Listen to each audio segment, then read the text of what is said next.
Hello, check.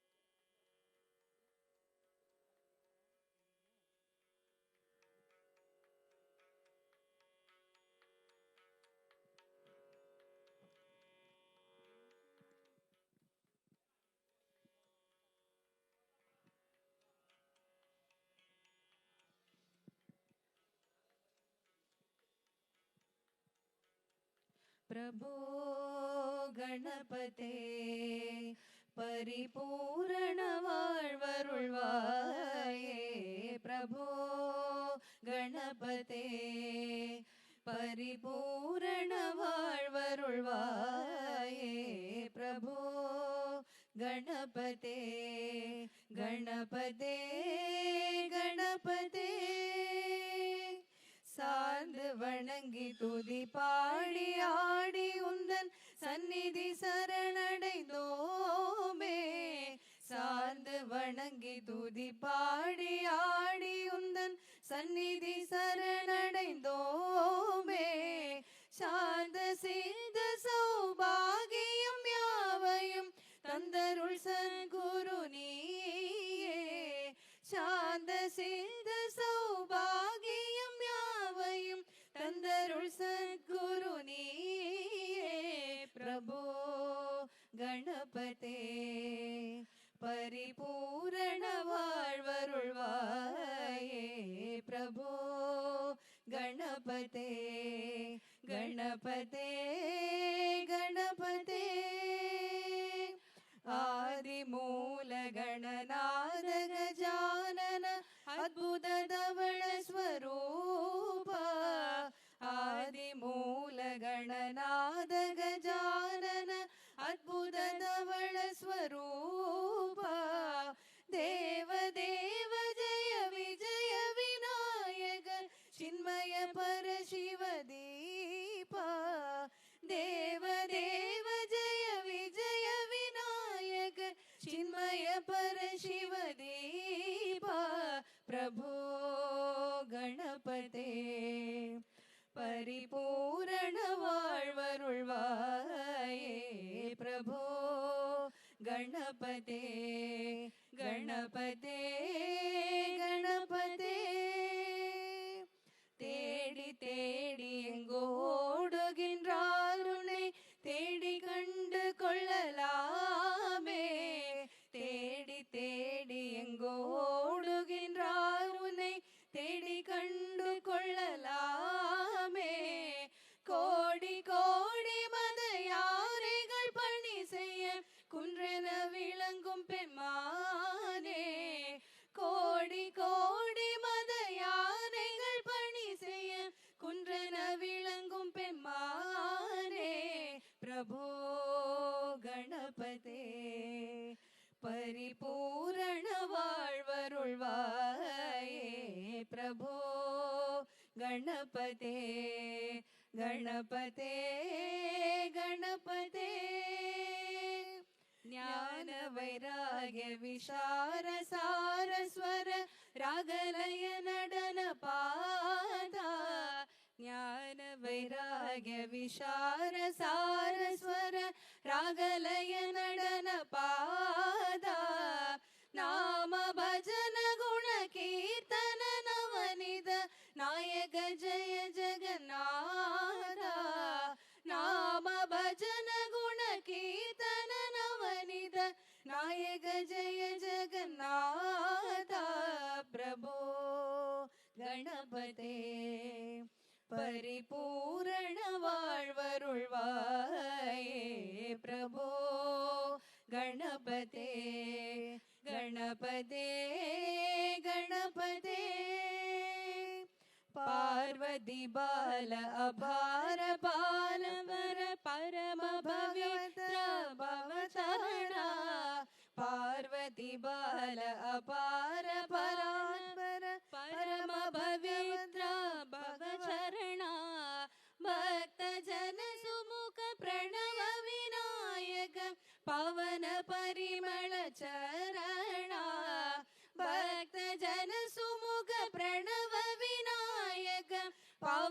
परिमळ चरण प्रभो गणपते परिपूर्ण வாழ்வருள்வாயே प्रभो गणपते गणपते गणपते गणपते गणपते गणपते गणपते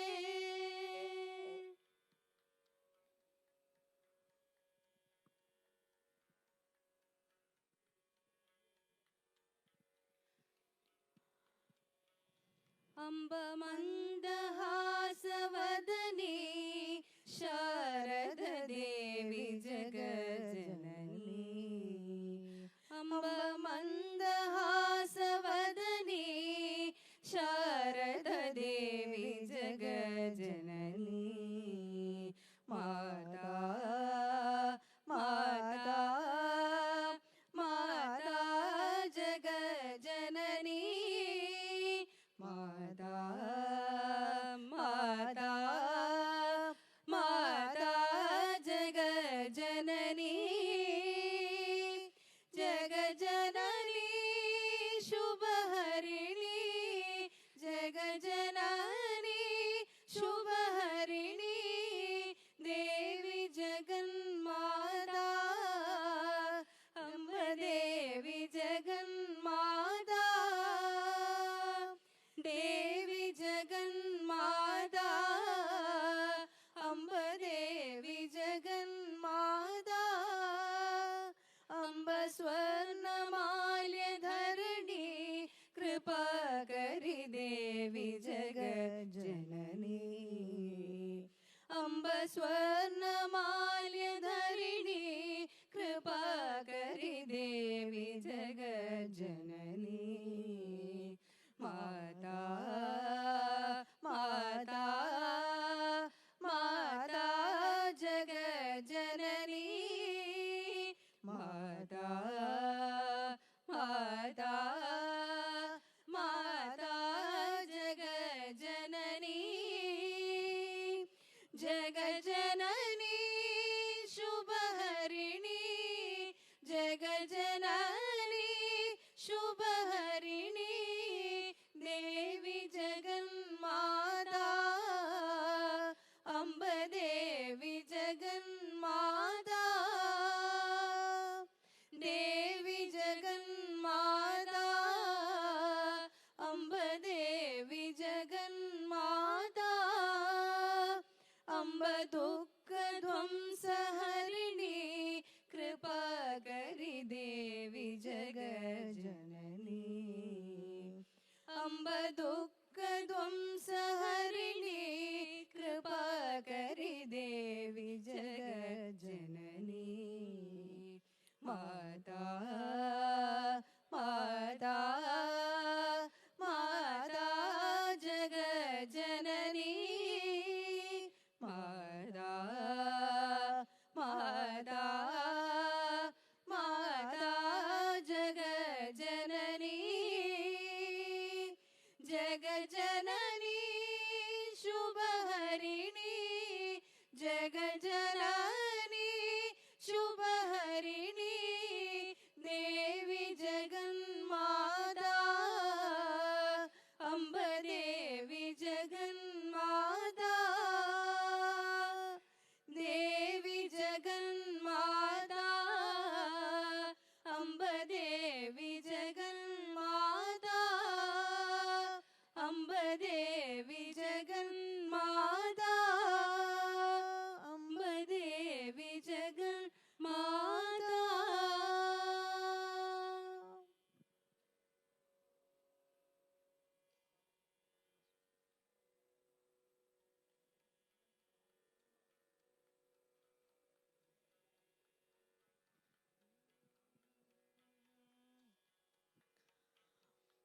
ओम नमः शिवाय ओम नमः शिवाय हर हर बोले नमः शिवाय नमः शिवाय ओम नमः शिवाय हर हर बोले नमः शिवाय रामेश्वरा शिव रामेश्वरा हर हर बोले नमः शिवाय रामेश्वरा शिव रामेश्वरा हर हर बोले नमः शिवाय ओम नमः शिवाय ओम नमः शिवाय हर हर बोले नमः शिवाय नमः शिवाय ओम नमः शिवाय हर हर बोले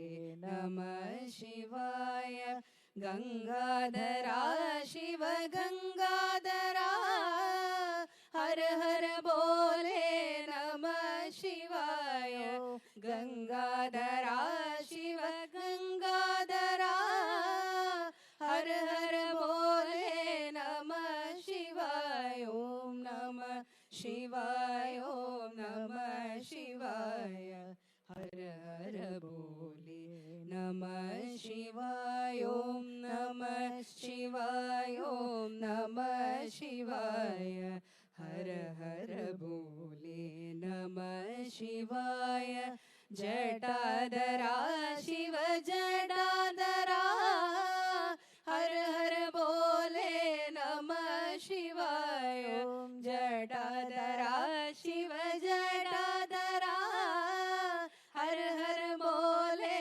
नमः शिवाय ओम नमः शिवाय ओम नमः शिवाय हर हर बोले नमः शिवाय ओम नमः शिवाय ओम नमः शिवाय हर हर बोले नमः शिवाय सोमेश्वरा शिव सोमेश्वरा हर हर बोले नमः शिवाय सोमेश्वरा शिव सोमेश्वरा हर हर बोले नमः शिवाय ओम नमः शिवाय ओम नमः शिवाय हर हर बोले नमः शिवाय हर हर बोले नमः शिवाय हर हर बोले नमः शिवाय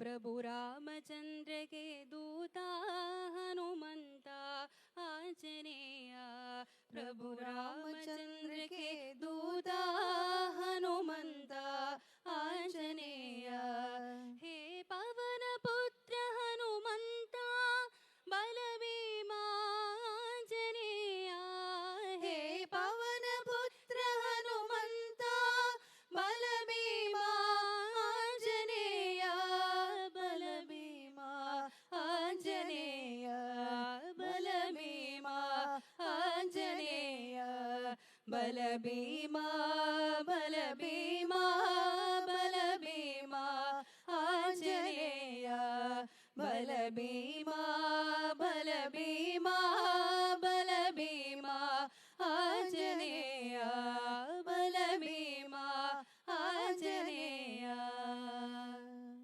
Thank you.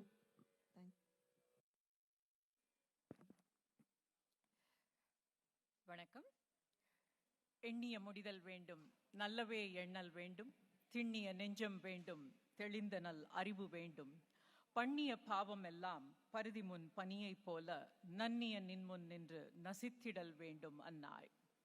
लक्ष्मीनाथसमारम्भां नाथयामुनिमध्यमाम् अस्मत्ताचार्यपर्यन्तां वन्दे गुरुपरम्पराम्. உங்கள் அனைவரையும் A3 Arise, Awake, Assert, voice of கோவையின் இந்த நிகழ்ச்சிக்கு வரவேற்பதில் மகிழ்ச்சி அடைகிறோம். ஒவ்வொரு நிகழ்ச்சிக்கும் திருவுருள் எவ்வளவு முக்கியமோ அதே அளவுக்கு குருவருளும் அத்துணை முக்கியம். இந்த நிகழ்ச்சியை ஆசிர்வதித்து இந்த நிகழ்ச்சி வெற்றிகரமாக ஈடேற காஞ்சி மடாதிபதி பெரியவர்கள் திரு விஜயேந்திர சரஸ்வதி சுவாமிகள் அவர்கள் நமக்கு அனுகிரக பாஷணம் அருளியிருக்கிறார்கள். He has sent his blessings for the success of this event and focusing on the aim of this event, the voice of Covai. Voice of Covai என்பது ஒருவரின் குரல் அல்ல, பலரின் குரல். இந்த கோவையின் குரல், இந்த தமிழகத்தின் குரல், நமக்கான குரல், நம்மை முன்னேற்றி செல்வதற்கான குரல். இந்த குரல் நடத்தும் இந்த நிகழ்ச்சியான எழுந்திரு விழித்திரு உறுதியாயிரு என்பதற்கு தன்னுடைய அனுகிரக பாஷணத்தை திரு பூஜை ஸ்ரீ விஜயேந்திர சரஸ்வதி சுவாமிகள் அவர்கள் அருளியிருக்கிறார்கள். இப்பொழுது அந்த காணொளி நமக்காக. ஏவி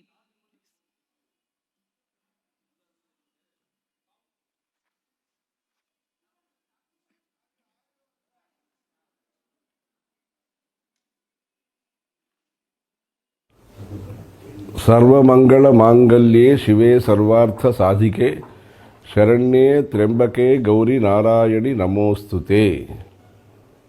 सर्वस्वरूपे सर्वेशी सर्वशक्ति समन्विते भयेभ्यस्त्राहिनो देवी दुर्गे देवी नमोस्तुते. श्रुति स्मृति पुराणानाम् आलयं करुणालयं नमामि भगवत्पाद शंकरं लोकशंकरम्. अपार करुणा सिंधुं ज्ञानदं शांतरूपिणं श्री चंद्रशेखर गुरुं प्रणमामि मुदा अन्वहम्. देवे देहे च देशे च भक्त्यारोग्य सुखप्रदं बुध पामर सेव्यन्तं श्री जयेन्द्रं नमाम्यहम्. सदाशिव समारंभां शंकराचार्य मध्यमाम् अस्मदाचार्य पर्यन्तां वन्दे गुरु परम्पराम्. நமச்சிவாய வாழ்க, நாதன் தாழ் வாழ்க, இமைப்பொழுதும் என் நெஞ்சில் நீங்காதான் தாழ் வாழ்க. அகர முதல எழுத்தெல்லாம் ஆதி பகவன் முதற்றே உலகு. கோவையிலே நாளை மற்றும் மறுநாள் 30 நவம்பர், டிசம்பர் 1ஆம் தேதி இப்படி 2 நாட்களிலே சனாதன தர்மா கான்க்ளேவ் என்பதாக ஒரு விரிவான தர்மத்தை பற்றிய சிந்தனை நிகழ்ச்சி உள்நாட்டிலே இருப்பவர்கள் மற்றும் வெளிநாட்டிலே வசிப்பவர்கள், பல்வேறு துறை வல்லுநர்கள், கலை துறையை சார்ந்தவர்கள், ஆராய்ச்சி துறையை சார்ந்தவர்கள், வரலாற்று ஆராய்ச்சியாளர்கள், இப்படி பலரும் சேர்ந்து இந்த நிகழ்ச்சியை நடத்துகிறார்கள். சேஷாத்ரி அவர்களுடைய ஒருங்கிணைப்பிலே இது நடைபெற்று வருகிறது.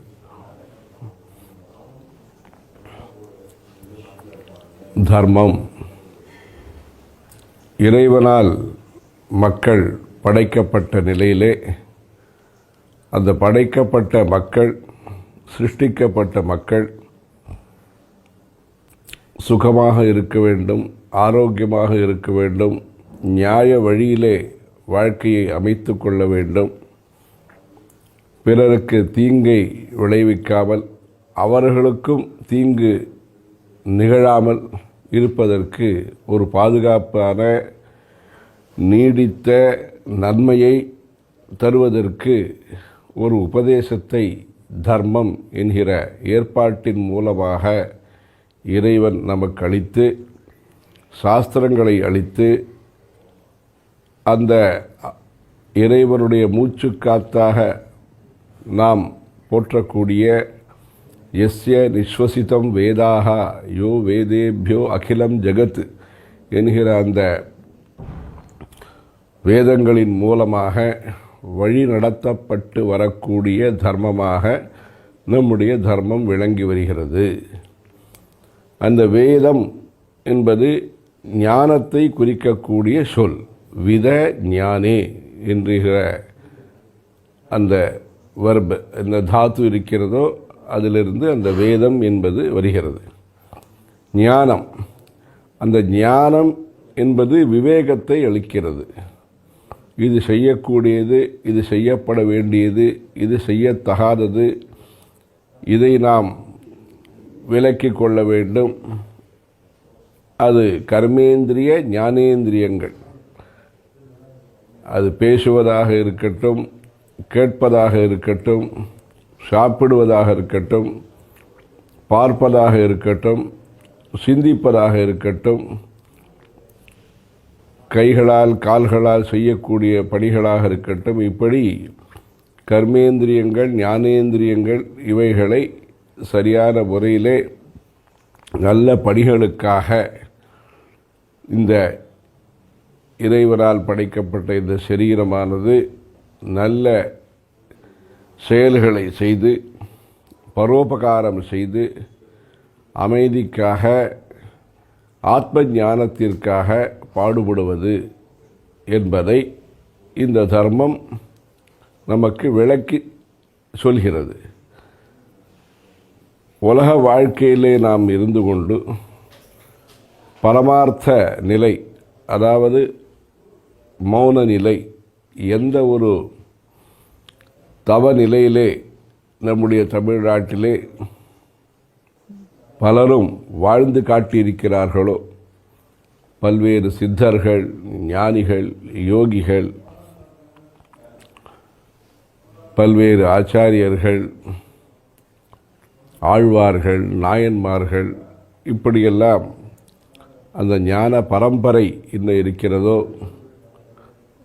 தவ யோகிகளுடைய பரம்பரை என்ன இருக்கிறதோ, அந்த தியாக பரம்பரையின் வழியாக இந்த தர்மமானது வளர்க்கப்பட்டு பகிரப்பட்டு பலருக்கும் அளிக்கப்பட்டு சாந்தியை அளித்து வருகிறது. வெளி உலகத்திலேயும் சாந்தியை அளித்து வருகிறது. மன அளவிலேயும் ஆத்ம சாந்தியை அளித்து வருகிறது. பலருக்கும் சக்தியை அளித்து வருகிறது. ஆரோக்கியத்தை அளித்து வருகிறது. ஆயுஷை அபிவிருத்தி செய்து வருகிறது. அவரவர்களுடைய அடையாளங்களை பாதுகாத்து கொண்டு அதே சமயத்திலே பொது நன்மைக்காக ஒன்று சேரக்கூடிய ஒரு பக்குவ நிலையையும் இந்த தர்ம சிந்தனை என்பது அளித்து வருகிறது. ஆகவே இந்த தர்ம சிந்தனை என்பது ஒரு அறிவியல், ஒரு விஞ்ஞானம், அது ஒரு நம்பிக்கை. உயர்ந்த ஞானிகளை, இறைவனுடைய மூச்சுக்காற்றாக இருக்கக்கூடிய வேதங்களை, சாஸ்திரங்களை, பகவத்கீதையை நமக்கு எடுத்து சொல்லி, எடுத்துக்காட்டி, எடுத்துக்காட்டாக அந்த ராமனுடைய வாழ்க்கையை, இன்னும் பல அவதார புருஷர்களுடைய வாழ்க்கையை அமைத்து நாம் எடுத்துக்காட்டாக நாம் அமைத்து கொண்டு அதன் வழி நடந்து அரிதறிது மானிடராய் பிறத்தல் அரிது என்கிற இந்த மனித பிறவியிலே சிறப்பாக பணி செய்வதற்கு, சிறந்த பணிகளை செய்வதற்கு நமக்கு வழிகாட்டியாக இருக்கக்கூடியது, உதவிகரமாக இருக்கக்கூடியது, உறுதுணையாக இருந்து துணையென்று நின் அருளை தொடரச் செய்தே நல்வழி சேர்ப்பித்து காக்க வேண்டும். நமோ நம ஓம் சக்தி என நவிலாய் நஞ்சே என்று நம்முடைய தேசிய கவியாக இருக்கக்கூடிய பாரதியார் சொல்கிறார்.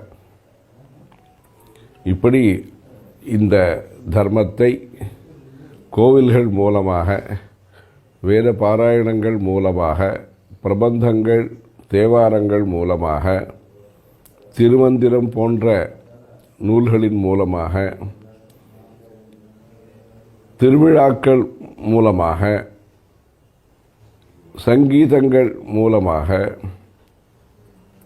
தெருக்கூத்து போன்ற கலைகள் மூலமாக, நாட்டியங்கள் மூலமாக,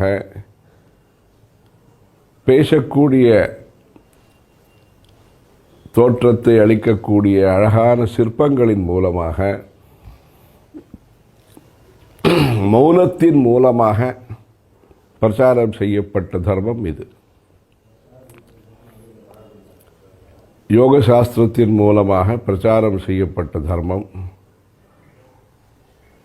அவரவர் கடமையை சிறப்பாக செய்தல், பலனை எதிர்பார்க்காமல், கர்மண்யேவ அதிகாரஸ்தே மா பலேஷு கதாச்சன என்பதாக நேர்த்தியாக வேலைகளை செய்தல், தொழில் நேர்மையை கடைபிடித்தல், நேரத்திற்கு பணி செய்தல், கடமையை வலியுறுத்துகிறது, அறிவுறுத்துகிறது, ஊக்குவிக்கிறது நம்முடைய தர்மம். அதுபோன்று ருச்சீனாம் வைச்சித்ரியாத் ருஜு குட்டில நானாபதஜுஷாம் நிருணாம் ஏகோ கம்யா தமசி பயசாம் அரணம வெவ்வேறு விதமான விருப்பங்கள் இந்த சமுதாயத்திலே, இந்த நாட்டிலே, இந்த உலகத்திலே இருக்கக்கூடிய நிலையிலே அவரவரையும் நாம் மதித்து நடத்தல், அவமதித்து சிரமப்படுத்தாமல் மதித்து நடத்தல், அப்படியாக இது கண்ணியமான ஒரு சமுதாயத்தை உருவாக்கக்கூடிய போக்கு அந்த ரிஷிகள் நமக்கு அந்த பரந்த மனப்பான்மையை வலியுறுத்தியிருக்கிறார்கள். இதை செய்ய வேண்டும், அதை செய்ய வேண்டும் என்று அதிகாரத்தின் மூலமாக நாம் பயப்படுத்துவதன் மூலமாக செய்வதற்கு பதிலாக ஆதிசங்கரர் அவருடைய பாஷ்யத்திலே சொல்கிறார், பசுக்கள் இருக்கின்றன, பசுமையான புல்லை நாம் காட்டினால் அந்த பசுக்கள் நம்மிடத்திலே வருகின்றன. அதே ஒரு கம்பை நான் வைத்துக் கொண்டிருந்தால் அது ஓடிவிடுகின்றன. ஹரித திருண பூர்ண பாணிம் உபலப்ய தம்பிரத்யபிமுகி பவந்தி. வெறுப்பை பற்றி சொல்லும் பொழுது இந்த உதாரணத்தை சொல்கிறார். பயம், நம்பிக்கை. இப்படி நம்பிக்கை, இந்த புல்லை கொடுக்கும் பொழுது நம்பிக்கை, இந்த கம்பை காண்பிக்கும் போது பயம். அது பொதுவாக நிர்வாக துறையிலே அது போன்ற சில முறைகள் இருந்தாலும் தர்மத்தை பொறுத்தவரையிலே சுய கட்டுப்பாட்டை போதிக்கக்கூடிய முறையிலே உபதேசங்கள் இருக்கின்றன. இது தர்மம், இதற்காக நீங்கள் இப்படி நடந்து கொள்ள வேண்டும். இதை புரிந்து கொண்டு இது உயர்ந்த தத்துவம், இதற்காக நாம் உபவாசம் இருக்கிறோம், இதற்காக நாம் ஜபம் செய்கிறோம், இதற்காக நாம் பாராயணம் செய்கிறோம், இதற்காக நாம் பாத யாத்திரை செய்கிறோம், இதற்காக நாம் வேள்விகளை செய்கிறோம், இதற்காக நம்மை நாம் கட்டுப்படுத்திக் கொள்கிறோம், இணைந்து பணியாற்றுகிறோம். ஒரு தம்பதிகள் நம்முடைய தர்மத்திலே இந்த தாம்பத்தியம், இல்லறம் என்பதை பல்வேறு இன்னல்கள் இருந்தாலும் பல்வேறு கருத்துக்கள் இருந்தாலும் அந்த தர்மத்தை சிறப்பாக பின்பற்ற வேண்டும் என்பதற்காக அனுசரித்து சென்று சிறப்பான ஒரு இல்லறத்தை நம்முடைய தர்மத்தை சார்ந்தவர்கள் இன்றளவும் நடத்தி காட்டிக் கொண்டிருக்கிறார்கள். அதிலே சில தொய்வுகள் ஏற்படுகின்றன, அது வேறு விஷயம். பெருவாரியான மக்கள் இதை ஸ்ரத்தையுடன் பின்பற்றி வருகிறார்கள். அப்படி இந்த புரிந்து கொண்டு குரு பக்தியுடன், தெய்வ பக்தியுடன், சாஸ்திர பக்தியுடன் அந்த கட்டுப்பாட்டை ஏற்றுக்கொண்டு சபரிமலைக்கு செல்வதாக இருக்கட்டும், மார்கழி மாதத்திலே குளிரிலே கிராமங்கள் தோறும் பஜனை மடங்களிலே வயதான முதியவர்களிலிருந்து ஆரம்பித்து அந்த மிருதங்கத்தை வாசித்து பாட்டை பாடி சிறிய ஒரு 10 வயது சிறுவன் அந்த தீபத்தை கையிலே வைத்து கொண்டு அது எண்ணெய் தீபத்திலே அதிலேயே காணிக்கை கிராம மக்கள் அளித்து இப்படி ஆர்வமாக ஆசையாக இந்த கட்டுப்பாடை தானாக ஏற்றுக்கொண்டு விதிக்கப்பட்ட நிர்பந்திக்கப்பட்ட நிலையில் இல்லாமல் புரிந்து கொண்டு இந்த பக்தி என்பது தபசு என்பதானது ஒரு மிகப்பெரிய சக்தியை மக்களுக்கு அளிக்கிறது. பார்வதி தேவி கடும் தவம் செய்து, சாதாரண தவமல்ல, அந்த பஞ்சாக்னி தபஸ் என்று சொல்வார்கள், அந்த சூரியனை நோக்கி ஒத்த காலிலே நின்று சுத்தி குண்டங்கள் இதன் நடுவிலே தவம் செய்து அந்த பரமேஸ்வரனுடைய தரிசனத்தை பெற்ற நிலையிலே காளிதாசர் சொல்கிறார், கிளேசா பலேனஹி புனர் நவதாம் விதத்தே. அந்த கிளேசமானது, அதாவது அந்த கடுமையான உழைப்பு, கடுமையான அந்த பயிற்சி முயற்சிகள் அனைத்தும் இந்த பலன் கிடைத்தவுடனே ஒரு புத்துணர்ச்சியை அளிக்கிறது என்று. இப்படி நம்முடைய தர்மமானது பார்ப்பதற்கு பல்வேறு ஒரு கட்டுப்பாடு, கடுமை என்றெல்லாம் தோன்றினாலும் சில பிரச்சாரத்தின் காரணமாக அப்படி தோற்றுவிக்கப்பட்டாலும் இயல்பாக மக்களை ஞான மார்க்கத்திலே அழைத்து செல்கிறது. இது உண்மை, இது நிரந்தரம், இது நன்மை என்கிற ஒரு தத்துவத்தை மக்களுக்கு எடுத்து சொல்லி குருகுலத்தின் மூலமாக, கோவில்கள் மூலமாக, வீட்டிலே இருக்கக்கூடிய பெரியோர்கள் மூலமாக, ஆரம்ப குருவாக இருக்கக்கூடிய தாய்மார்கள் மூலமாக, ஆரம்ப குருவாக நம்முடைய மதத்திலே தர்மத்திலே இருப்பது மாத்ருதேவோ பவ பித்ருதேவோ பவ. அந்த தாய்தான் முதல் குரு, அதற்கு பிறகு தந்தை. அப்படிப்பட்ட இந்த வாழ்க்கை நெறிமுறைகளை அன்றாட வாழ்க்கையிலேயும் சிறிது சிறிதாக சேமித்தல் எப்படி பொருளாதார சக்தியை வளர்க்கிறதோ அதுபோன்று தர்ம சக்தியை, இது புண்ணியம், இது பாபம், இதை நாம் செய்ய வேண்டும், இதை நாம் தவிர்க்க வேண்டும், இதை நாம் தவிர்க்காவிட்டால் தவிக்க நேரிடும், இதெல்லாம் எடுத்து சொல்லி நியாய வழியிலே, தர்ம வழியிலே அந்த பலத்தை, புஷ்டியை, மால் நியூட்ரிஷன் என்று சொல்கிறார்கள், அந்த ஊட்டச்சத்து தேவை மக்களுக்கு சரீர புஷ்டிக்காக. அதுபோன்று மனசுனுடைய புஷ்டிக்காக உபதேசங்கள் தேவை. சமுதாயத்திலே ஏழ்மையை நீக்குவதற்காக அந்த உதவிகள் தேவை. அந்த உதவிகள் ஆடம்பரத்தையும் அநியாயத்தையும் வளர்க்கக்கூடியதாக இருக்கக்கூடாது. அதே சமயத்திலே வறுமையை போக்க வேண்டும். இப்படி அந்தந்த காலகட்டத்திற்கு உதவிகள் தேவை. இது பொருளாதார ரீதியிலே. மற்றபடி ஹிதோபதேசங்கள், நன்னெறிகள், நீதி நூல்கள் நம்முடைய தமிழிலே அவ்வளவு இருக்கின்றன. பல்வேறு நீதி நூல்கள் இருக்கின்றன. சம்ஸ்கிருதத்திலே சுபாஷிதானி என்பதாக பல்வேறு நீதி நூல்கள் இருக்கின்றன. இப்படி இந்த தர்மமானது இயற்கையை போற்றுகிறது. இயற்கையிலே இருக்கக்கூடிய சாரத்தை நமக்கு விளக்குகிறது. வேப்ப மரத்திலே என்ன இருக்கிறது, அரச மரத்திலே என்ன இருக்கிறது, இப்படி இந்த பல்வேறு மூலிகைகளை நமக்கு எடுத்து சொன்னவர்கள் முனிவர்கள். மன்னர்கள் அழகான கோவில்களை கட்டி கொடுத்திருக்கிறார்கள்.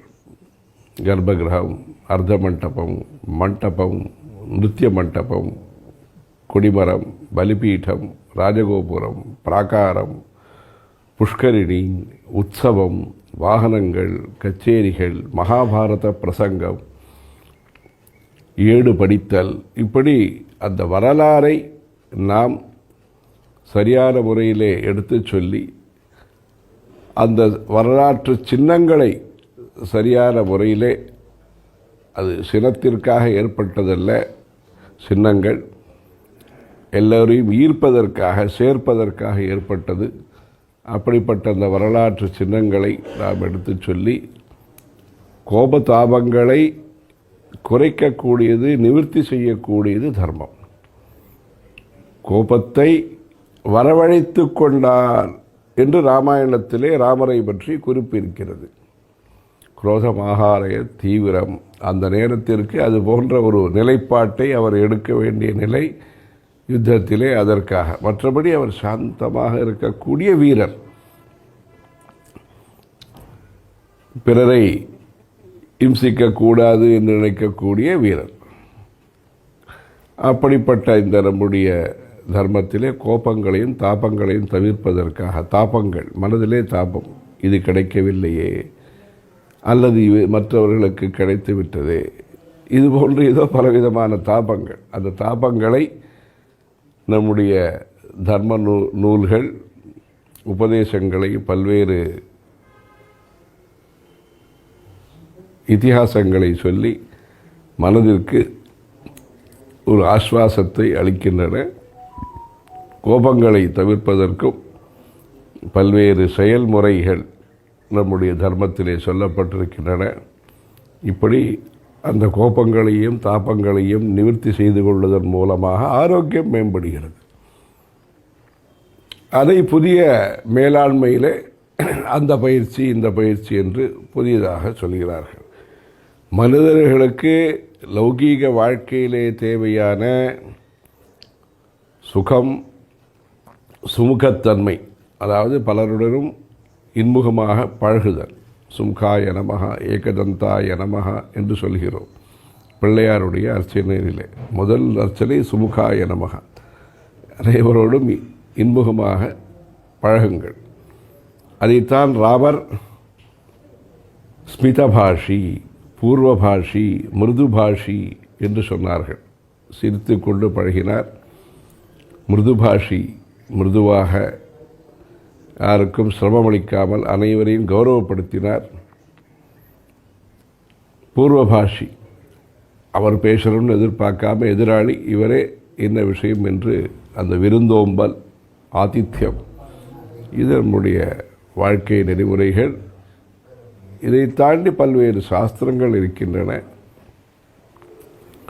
அந்த சாஸ்திரங்கள் மூலமாக நாம் அந்த பரம்பொருளை தெரிந்து கொள்வதற்கும் அந்த இறைவனுடைய சக்தியை இங்கு இருக்கக்கூடிய மனிதர்கள் பெற்று பொது நன்மையை செய்வதற்கும் அந்த சாஸ்திரங்கள் நமக்கு வழிவகுக்கின்றன. மந்திர சாஸ்திரங்கள், பல்வேறு உபாசனா முறைகள் இருக்கின்றன, பல்வேறு ஆகமங்கள் இருக்கின்றன. இப்படி இந்த தர்மம் தூய்மையையும் வலியுறுத்துகிறது. வாய்மை, தூய்மை, தாய்மை. அந்த வாய்மை என்ன இருக்கிறதோ உண்மை, சத்தியம் வத தர்மம் சர என்று சொல்கிறது. அதிலே நீர்நிலைகளை சுத்தமாக வைத்து கொள்ள வேண்டும். நாப்சு மூத்திரபுரி ஈஷங்குரியாத் ந நிஷ்டீவேத் ந விவசரஸ்ராயாத் அகாத்து கா ஆபஹா. அமிர்தம், நீர் என்பது அமிர்தம் என்றும், அங்கெல்லாம் எச்சல் வேறு விதமான இதெல்லாம் அசுத்தியை செய்யாதீர்கள். நீர்நிலைகளிலே ஸ்வச்ச பாரத் என்று தற்பொழுது பிரச்சாரம் செய்யப்படுகிறது. அந்த தூய்மை என்பதை நம்முடைய தர்மம் வலியுறுத்துகிறது. உழவாரப்படியை செய்து நம்முடைய திருநாவுக்கரசு பெருமான், அப்பர் சுவாமிகள் பல்வேறு கோவில்களுடைய பொலிவை உலகத்திற்கு அழகை உணர்த்தியிருக்கிறார். அது ஒரு சேவா மார்க்கத்தை வலியுறுத்துகிறது நம்முடைய தர்மம்.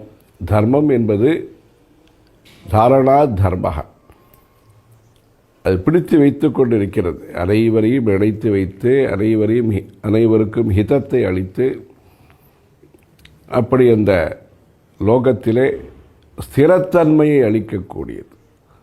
ஒரு தம்பதிகள் மத்தியிலே ஸ்திரத்தன்மை, ஒரு குடும்பத்திலே ஸ்திரத்தன்மை, ஒரு கிராமத்திலே ஸ்திரத்தன்மை, ஒரு சமுதாயத்திலே ஸ்திரத்தன்மை, ஒரு உலகத்திலே ஸ்திரத்தன்மை.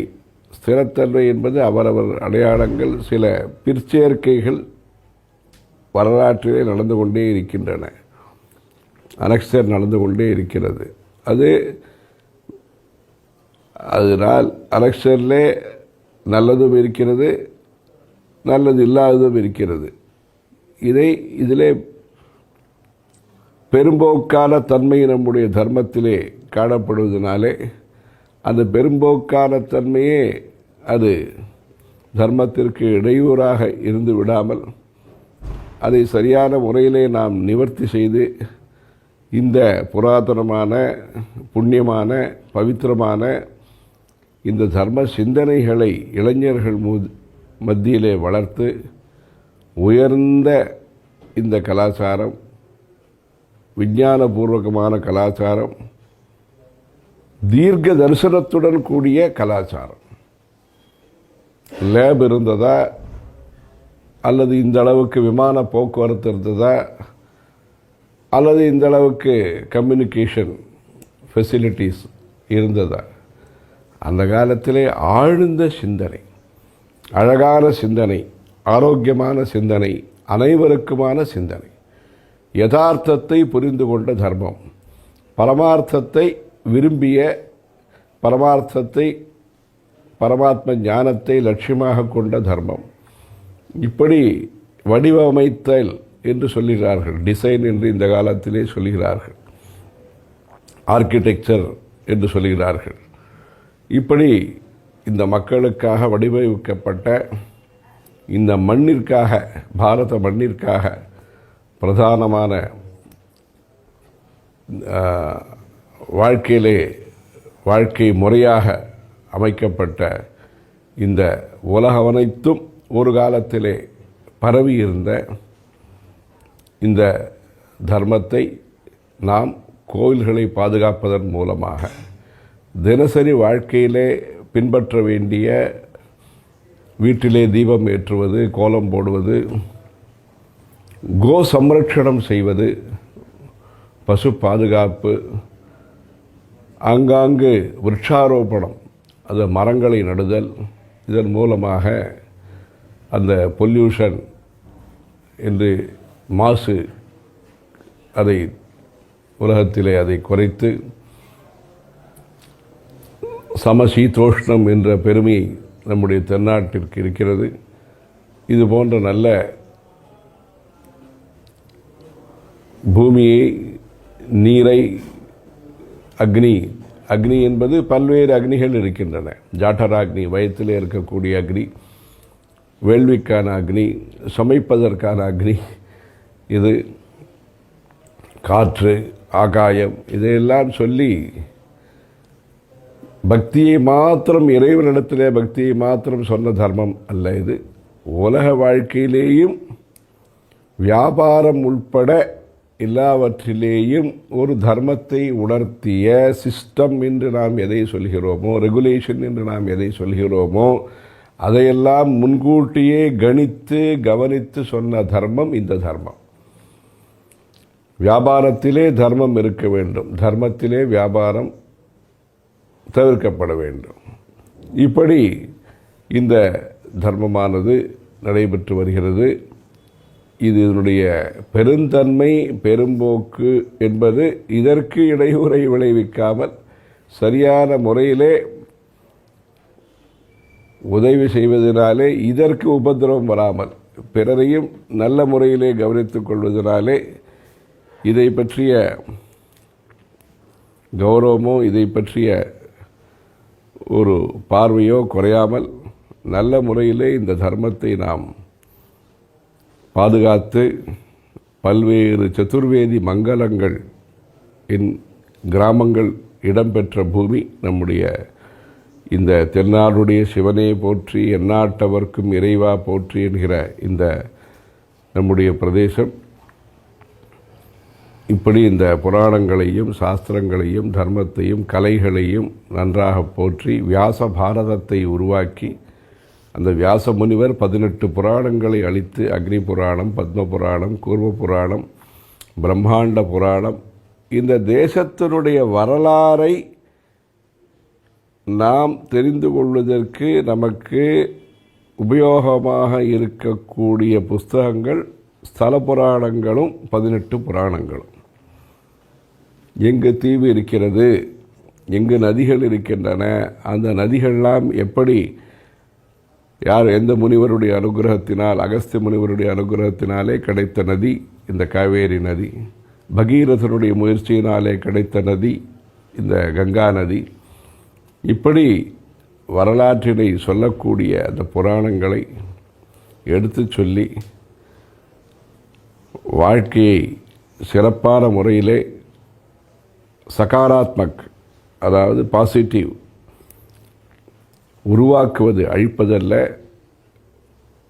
விரோதத்தை வளர்ப்பதல்ல, இப்படி அனுகூலமான முறையிலே. ஏனென்றால் இன்றைக்கு மக்களுக்காக நாம் செய்ய வேண்டிய பணிகள் நிறைய இருக்கின்றன. பல்வேறு சமுதாய சேவைகளை செய்ய வேண்டிய, கடுமையாக உழைக்க வேண்டிய நிலையிலே இந்த உலகம் இருக்கிறது. உலகத்திலே அமைதியும் சிறப்பாக இருக்க வேண்டும். 2-3 நாட்களுக்கு முன்பாகத்தான் ஒரு 6-7 மாதங்கள் நிலவிய ஒரு பதற்றம் வெளிநாட்டிலே, அது தற்பொழுது ஓரளவுக்கு தணிந்திருக்கிறது. இன்னொரு பகுதியிலேயும் அந்த ஒரு பதற்றம் தணிய வேண்டும்.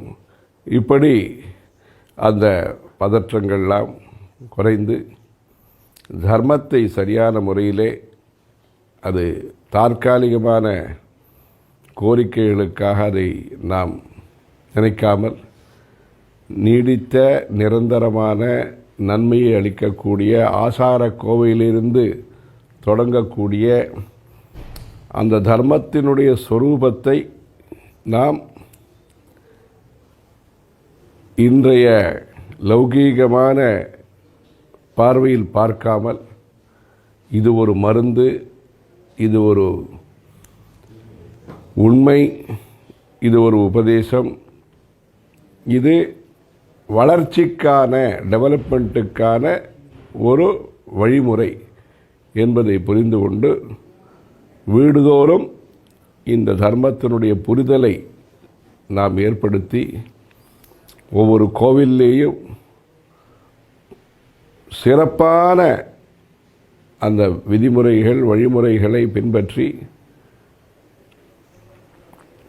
நித்திய பூஜைகள், உற்சவங்கள், பிரவச்சனங்கள், இவைகளெல்லாம் அறிஞர்களை கௌரவித்து வெவ்வேறு பள்ளிக்கூடங்களை நாம் அமைத்து, சங்கீத பாடசாலை, நாதஸ்வர பாடசாலை, சிற்ப பாடசாலை,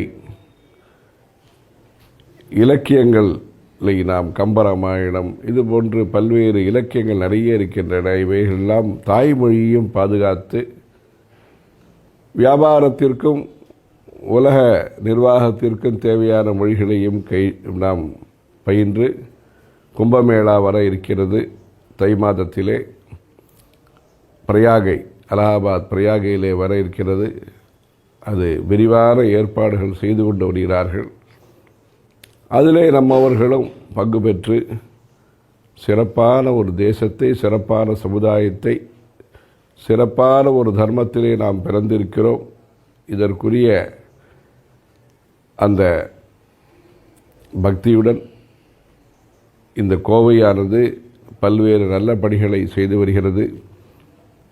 அந்த கோவையிலே கோர்வையாக அனைவரையும் சேர்த்து இந்த போன்ற ஒரு சிந்தனை, நிந்தனையை தவிர்த்து சிந்தனையை வளர்ப்போம் என்கிற ஒரு நல்ல நிலைப்பாட்டுடன் யாருக்கும் விரோதமாக இல்லாமல் அனைவரும் இணைத்து கொண்டு நல்ல முறையிலே இந்த தர்மம் சிறப்பாக விளங்குவதன் மூலமாக உலக நன்மை ஏற்படுகிறது. அனைவருடைய நன்மைக்காகவும் இந்த தர்மமானது அது வாழ்க்கையிலே இது செயல்முறையிலே இருப்பது ரொம்பவும் தேவையான ஒன்று.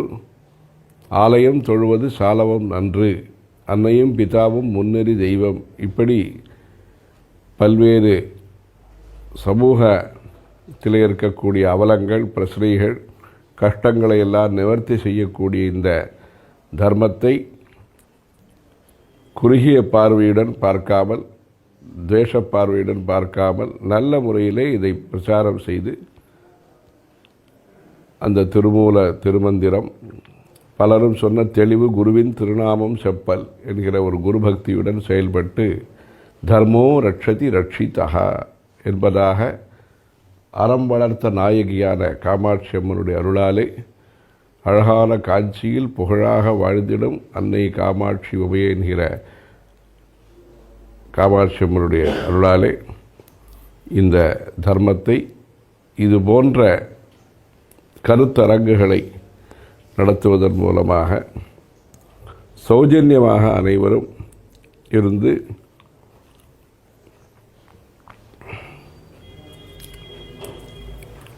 அரசியலுக்கு அப்பாற்பட்ட நிலையிலே இந்த தர்மம் என்பதை சிறப்பாக நாம் செயல்படுத்தி மக்களை காப்பதற்கு எப்படி மருந்துகள் தேவையோ, மக்களை காப்பதற்கு எப்படி நிதி உதவிகள் தேவையோ, அதுபோன்று நியாயம் தர்மத்தை நாம் சிறப்பாக பாதுகாப்பதன் மூலமாக ஆத்ம நிர்பர் அவரவர்கள் தன்னிறைவு பெற்றவர்களாக விளங்குவதற்கு தர்மோ ரட்சதி ரட்சிதா என்று தர்மத்தை நாம் காப்பாற்றி பின்பற்றி அதன் மூலமாக நாம் பாதுகாப்பை பெற்று சிறப்பான எதிர்காலம், பாதுகாப்பான எதிர்காலம், நன்மையை தரக்கூடிய எதிர்காலம், இதை உருவாக்குவதற்கு முயற்சிக்க வேண்டும். ஹரஹர சங்கர, ஜெய ஜெய சங்கர. பெரியவா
Dharmic Short Film Awards.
காஞ்சி மடாதிபதி பெரியவர் விஜயேந்திர சரஸ்வதி சுவாமிகள் அவர்களுடைய அனுகிரக பாஷன் கேட்டு ஆசியினை பெற்றோம். வாட் இஸ் தர்மா? ஞானியோட டிஃபரன்ஸில் ஆரம்பிச்சு what is the epitome of Sanatana dharma? The way it is inclusive of everything in a day-to-day life. He very beautifully explained the various aspects of the Sanatana Dharma, referring to the various Niti Nool. He started quoting from Avvayar and walked us through the Avatara Purushas and the significance of the life of Sri Rama, and most beautifully the poetic line of Andal that he touched. Sinathinal Tennilangai Komanai Setra. Rama is known as an embodiment of all virtues and a very quiet character, but when he had to face Ravana in the battle, he was so furious and he developed the Vrat. That's what Andal used to quote to. So here also Swami enlightened and highlighted that point and told us there are these qualities that we need to be an embodiment of. And he gave us the blessings and inaugurated this A3 Conclave for Voice of Covai. Now we are to be listened to Swamini His Holiness Pujya Swami Dayananda Saraswati's Sishya. Her Paramaguru is Swami Dayananda Saraswati and her Guru is Pradbodhananda Ji. Swamini is here with us, Sadvidyananda Saraswati Swamini. Swamini is a great learned scholar in Sanskrit. She had her training in Veda in the Surat Ashrama. Studied Vedanta in the ashrama between 1981 and 88 under her guru's guidance. And she is a scholar of Bhagavad Gita, Upanishads, and she has been running programs, certificate courses, and spreading awareness of Sanatana Dharma through these prescribed programs. And she is also the advisor for the certificate course in Sanatana Dharma, which is run by the Veda Sanskriti Samriti.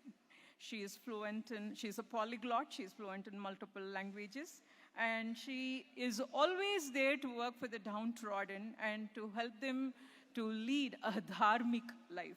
May I request Swamini to come on to the dais to bless us with your bhashan. Swamini Sadananda is here with us. She will lead us through an intro into Sanatana Dharma.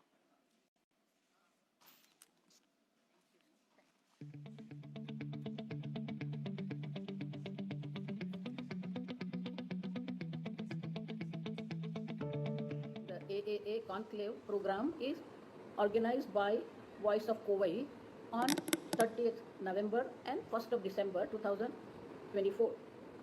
And AAA means Awake, Arise and Assert. The topic what I am going to cover is called Myths and Truth about our Indian history. The topic what I am going to cover is, which is the most misunderstood part of our culture, our country, Bharat. I don't say Indian, it's a Bharat. So, Bharat Desh, what we call, it is being misunderstood all over the world, and I am traveling abroad also. I have seen that if you look into any of the history book in abroad, you don't see the name Bharat at all. They don't have, in the history, they have not included our country also. And therefore, we need to bring this topic and discuss about it. Traveling abroad also, I have seen that if you look into any of the history book in abroad, you don't see the name Bharat, country, our history. So we'll try our best to do that. Hari Om, that's it. Share our country, our history. So we'll try our best. What you publish, that list of the top. I'll get it.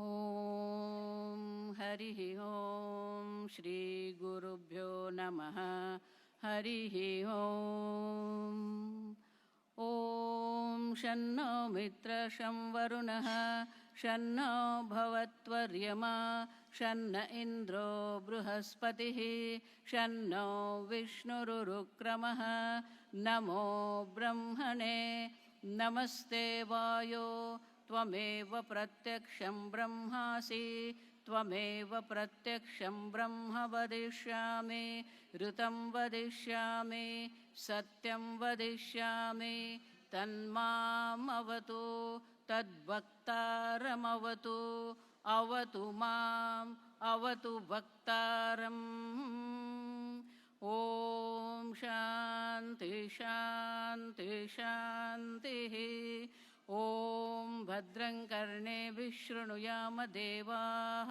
भद्रं पश्येमाक्षवीर्यजत्राः स्थिरैरङ्गैः स्तुष्टुवागुंसस्तनूभिः व्यशेम देवहितं यदायुः स्वस्ति न इन्द्रो वृद्धश्रवाः स्वस्ति नः पूषा विश्ववेदाः स्वस्ति नस्तार्क्ष्यो अरिष्टनेमिः स्वस्ति no बृहस्पतिर्दधातु ॐ शान्ति शान्ति शान्तिः ॐ सहनाववतु सहनौ भुनक्तु सह वीर्यं करवावहै तेजस्विनावधीतमस्तु मा विद्विषावहै ॐ शान्ति शान्ति शान्तिः सरस्वति नमस्तुभ्यं वरदे कामरूपिणि विद्यारम्भं करिष्यामि सिद्धिर्भवतु मे सदा ॐ गणानां त्वा गणपतिगुं हवामहे कविं कवीनामुपमश्रवस्तमं ज्येष्ठराजं ब्रह्मणां ब्रह्मणस्पत शृण्वन्नोतिभिः सीदसादनम् ॐ महागणाधिपतये नमः ॐ ईश्वरो गुरुरात्मेति मूर्तिभेदविभागिने व्योमवद्व्याप्तदेहाय दक्षिणामूर्तये नमः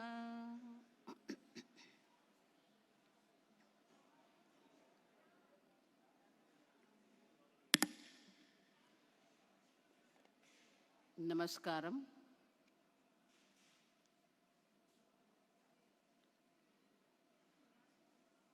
The topic is Introduction to Sanatan Dharma.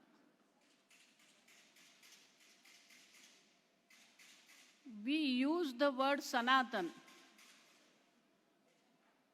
but don't actually really understand what Sanatan is. And therefore, our own scholars, our own historians, they keep on making the same mistake again and again. In Bhagavad Gita, 3rd chapter, Lord was teaching Arjun, Sahayagya prajashrishtva purovacha prajapatihi. Look at this sentence. Prajapatihi, Brahmaji. Uvacha. Brahmaji told, when Sahayagya prajashrishtva, having created, praja means human being, understand? Prakarshena jayante iti prajaha. So having created human being along with yajna. Yajna means Veda, understand? So that means if we really understand this one sentence,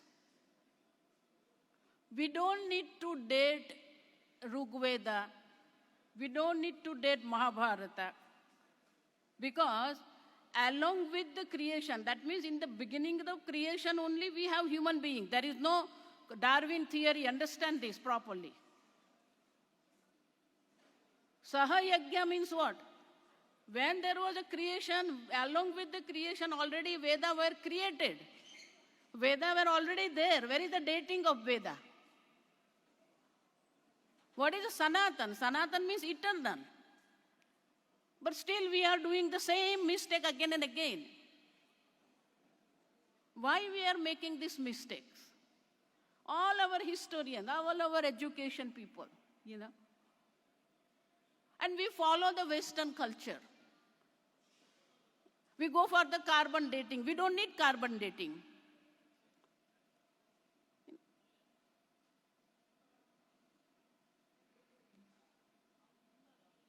I will give you one example. Years before, there was one company, when the globalization was there in business, one company was here, Devu, if you have heard. Devu car was there, Devu TV was there, you know. So, they had a commercial advertisement for TV, their Devu TV, okay. What they did, they were showing that bolt, you know, that runner. His legs they were showing, running. And then legs were converted into the wheel. And then the caption was, the wheel is an extension of the human legs. Then those days, the Aishwarya Rai, you know, beautiful eyes. So they were showing this beautiful eyes, and then eyes was converted into the video. And then said, video is an extension of the human eyes. Then they were showing the ballet dancers, you know, they move, that hand movements were there. You know. So then they were showing the chip, computer chip. I'm sure some of them must be remembering that. And then they said, the computer, the chips are the extension of human nervous system. Look at this, okay? Then they showed the whole human body, that our, Da Vinci, I think. And then this whole human body they showed, and then they were showing this Devu TV. And then they say, Devu TV is an extension of the human being. Okay. That was their example, understand. Now look at this. That's their advertisement. But I have different way of looking at it. They are proving that science is only extension of the human being. That is called human eyes, human ears, human nervous system, right? So that means science is working in the field of these five senses. Shabda, Sparsha, Rupa, Rasa, Gandha. Understand? They are not going beyond it. Science is within this realm of our logic, realm of our five senses. Suppose I say telescope means what? It's an extension of my eyes. Suppose I say microscope. What is microscope? That which cannot be seen through my human eyes, I am seeing through microscope. But I am using eyes only. Do you understand what I am telling? Can you put the volume little down? It's too much echoing is there. So that means what? Science is only extension of our own pramana. That's called means of knowledge, what we call. So, lot of people, our historians, our all these education people, all our people, this is the common sentence. I am always against this common. Even Pujya Swamiji also, my teacher, Swami Dayanandji, who's Arshvidya Gurukulam and Anaikatti, if you know. So, everybody, all, forget about the common people. All Mahatmas also are using this sentence, and I'm sure you must have heard this sentence for so many times. Vedas are scientific. Okay? Now, Vedas are scientific when you say, first problem is what? You are putting science on the first step and then you are putting Veda on the second step. Do you want to do that? If you are really Sanatan Dharma, do you want to put Veda on the second line? Then why are you telling Veda is scientific? Another thing is, what is Veda? What is Sanatan Dharma? We have to understand the last sentence of Bhagavad Gita in the 16th chapter. Bhagavan very clearly told, Tasmat Shastram Te Pramanam. Look at this word. That also we have used differently. Pramana is authority. Pramana is not authority, understand? All colleges, if you go, and all this our Darshan Shastra, philosophy department, everybody is translating Pramana as authority. It is not authority, understand? It's a means of knowledge. Karanam Pramanam. When Bhagavan is telling Shastra is a Pramanam, then what is a Pramanam? Pramana means what? It's a means of knowledge. Whenever you use the word pramanam, see, we follow Gita. We have a faith in Gita. We have a faith in Krishna. But we don't have faith in the words of Krishna. That's the biggest problem in Bharat, understand? Bhagavan says Shastra is a pramanam. Pramana means what? Our culture, our scriptures have definition for every word, understand? What is a pramanam? Whenever you use the word pramanam, three words come into the picture. Apurvam, abadhitam, swatantram. Understand? Pramana means what? Apurvam. Apurvam means unique. When I say, this is a plastic bottle, okay? So with your eyes, you are seeing this one. But suppose I say, no, I am Swamini. You should have a faith in me. And that's why this is a parrot. Do you believe me? I am Swamini. I am a scholar. Do you believe me? This is parrot. Why? You believe your eyes. Your eyes are telling you, this is a plastic bottle. Understand? So eyes are the means of knowledge, pramanam, to see the object. You are hearing me, ears are the pramanam, means of knowledge to hear me. Now, suppose I say, no, this is parrot. My ears are telling me this is parrot. No. Why? To see, only one pramanam is there called eyes, called apurva. For seeing is only one pramanam, one means of knowledge, which is eyes.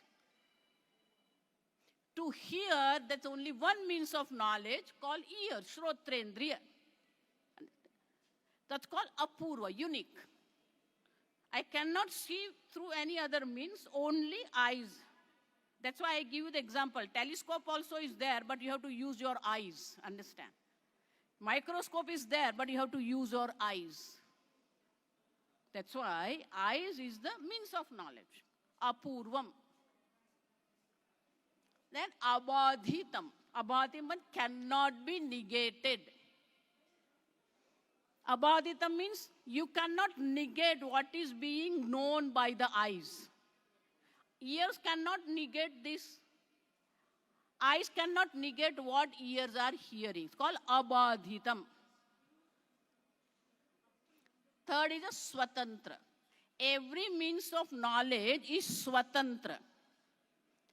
Eyes doesn't need ears to see. Ears doesn't need eyes to hear. Called swatantra. So that is called pramanam. Correct? Now you understand the word pramanam. Now when the pramanam, that Bhagavan is telling what? Shastram pramanam. Correct? That means what? Shastra is apurva. That means whatever you know through Veda cannot be known by any other means of knowledge. Correct? Shastra is apurva because Bhagavan is telling. Then abadhitam cannot be negated by any other means of knowledge. Swatantram. It is independent. That means doesn't need science to prove that Veda is right. Do you understand what I'm telling? Therefore, Shastra is a pramana. And Shastra is the one gives us the Sanatan Dharma. Therefore, we don't need science. We don't need carbon test. We don't need to date what Rigveda is, you know. We all know this sentence. Rigveda is the oldest ancient book of India. No. Sahayagya Prajashrush, to understand the time that creation is being there, Vedas are there. From the time Vedas are there, human beings also are there. That's why Pujya Swamiji used to make joke, you know. They said that human beings are outcome of monkey, you know, according to Darwin. We don't say that. We have our Gotra, you know, Kashyapa Gotra, Bharadwaja Gotra. So we are from human being, not from monkey, you know. Understand? So all these concepts, you know, we need to negate. But the problem is, lot of books are written on these things. But issue is not that books are available or not. Whether it is astrology or archaeology, all books are available. At the moment, what we are facing, the issue what we are facing is not the books or what you call research. What we need to bring is the fourth word in these three words. You know, you have A3 Conclave. I say it should be A4 Conclave. Okay? I don't know who gave this word, but it should not be the 3, A3. It has to be A4. Okay? Awake, arise, assert, and act. We are missing this fourth one. Okay? Awake, arise, assert. That's why in Sanskrit we say, Janati ichhati karma karoti. First you know, awake, arise, assert, nishchaya, decision, resolution. But after resolution, we have to act. That is what we are missing. We have a lot of scholars, but we are not putting that into our, now look at this, be careful now. We are not putting all this knowledge, yes, all this knowledge in our curriculum of the school. That is the action we need to do. We have to bring this knowledge in the school curriculum. If we don't bring these things into our school curriculum, it is only in the books. We don't need that. We have to bring it, we have to act on that one, you know. We have to bring it in the regular curriculum of the school. And if we don't bring it, we keep continuing. Just now, 2 months I was in America, I was telling all these people that you start the schooling with the wrong sentence. Everybody, you know, we go to anybody, even in India also, we go to anybody's house. Come on, chant. Come on. What? Twinkle, twinkle. Okay? First sentence itself is a wrong sentence you are teaching to your children. Twinkle, twinkle, little star. None of them is twinkling, first thing. Okay? And none of them is little star. They are thousands and millions times bigger than our sun's stars are there. And what we are teaching, and these kids also, and the parents also, you know. Do you understand what I'm telling? We need to change that. What is twinkle? Why Humpty Dumpty? What Humpty Dumpty? Nonsense. Any human being, by the age of 6 or 7, his personality is, core personality is being developed. You know.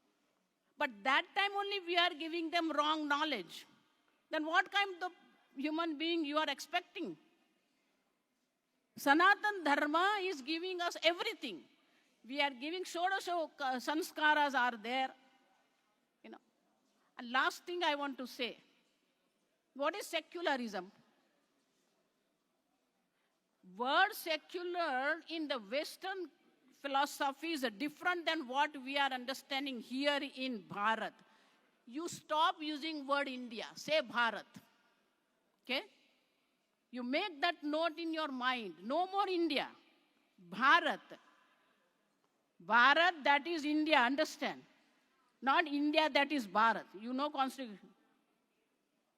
Understand? We have to make that kind of things. We have all these things. But we don't use it in our curriculums. The development of the human being is what? First 6 years is there. And we don't use it. The secular means what? The state government and religious affairs are separate. That is called secularism. Real word secular is, that is the meaning. Here, you support the minorities called secularity. You know? Understand? But we are what? Our Vedic culture, give me 2 minutes more, I'm sorry. I'm going to steal 2 minutes more. Our day start with the prayer, understand? Karagre vasate Lakshmi, Karamule Saraswati, Karamadhya tu Govinda. That is our culture. Vedic Dharma means it's a life. It's not something which is away. Understand? Even putting our foot on the Prithvi, what we say? Huh? We have to start that. Whole our life, our desha, our vastu, all connected. Mathura, Ayodhya, Rameshwaram, Madurai, means what? Kala, Ekadashi, Chaturthi. Understand? Everything is connected. Object also is connected. We all know flowers, which Bhagavan loves which flower. Parijata, Krishna, Datura, Shiva, Bilva. Look at this. That is our culture. That is our Sanatan Dharma. Sanatan Dharma is not separate from your life. It is your life. Sanatan Dharma means it is your life. It gives you, it gives. That's why very beautifully it is said. What is Sanatan Dharma? It's a way of life and it is a view of life. Pujya Swamiji's book is there. Everybody should read that book called Way of Life and View of Life. And therefore, we need to have this Sanatan Dharma in our day-to-day life. And why I use the word act? Because we need more practicing Hindu. Understand this? We need the practicing Hindu. Those who morning get up with Karagre Vasate Lakshmi. We need these people. We need Tilakam. We need Mala. Understand? Some of the schools, they are not allowing this. Then why we are not protesting against them? That this is our Sanatan Dharma. We need Tilakam. We need Mala. We need Rakhi. We need Mandi. And therefore, act is required. And that's why I'm telling you, the fourth word, act, is more important for this conclave. Hari Om, thank you very much for inviting me and giving me time to share my knowledge. Om Tat Sat. Thank you.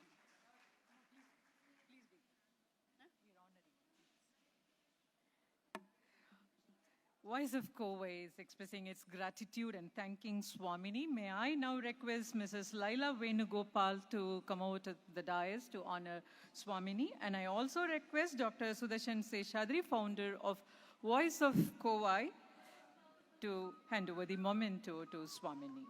Swamini, thank you for the wonderful awakening speech, and I hope the organizers heard you. Awake, arise, assert, and act. Probably the next conclave would be A4. Arise, awake, assert, and act. A wonderful idea put forth by Swamini. Thank you, Swamini, for the Anugrah Bhashan here.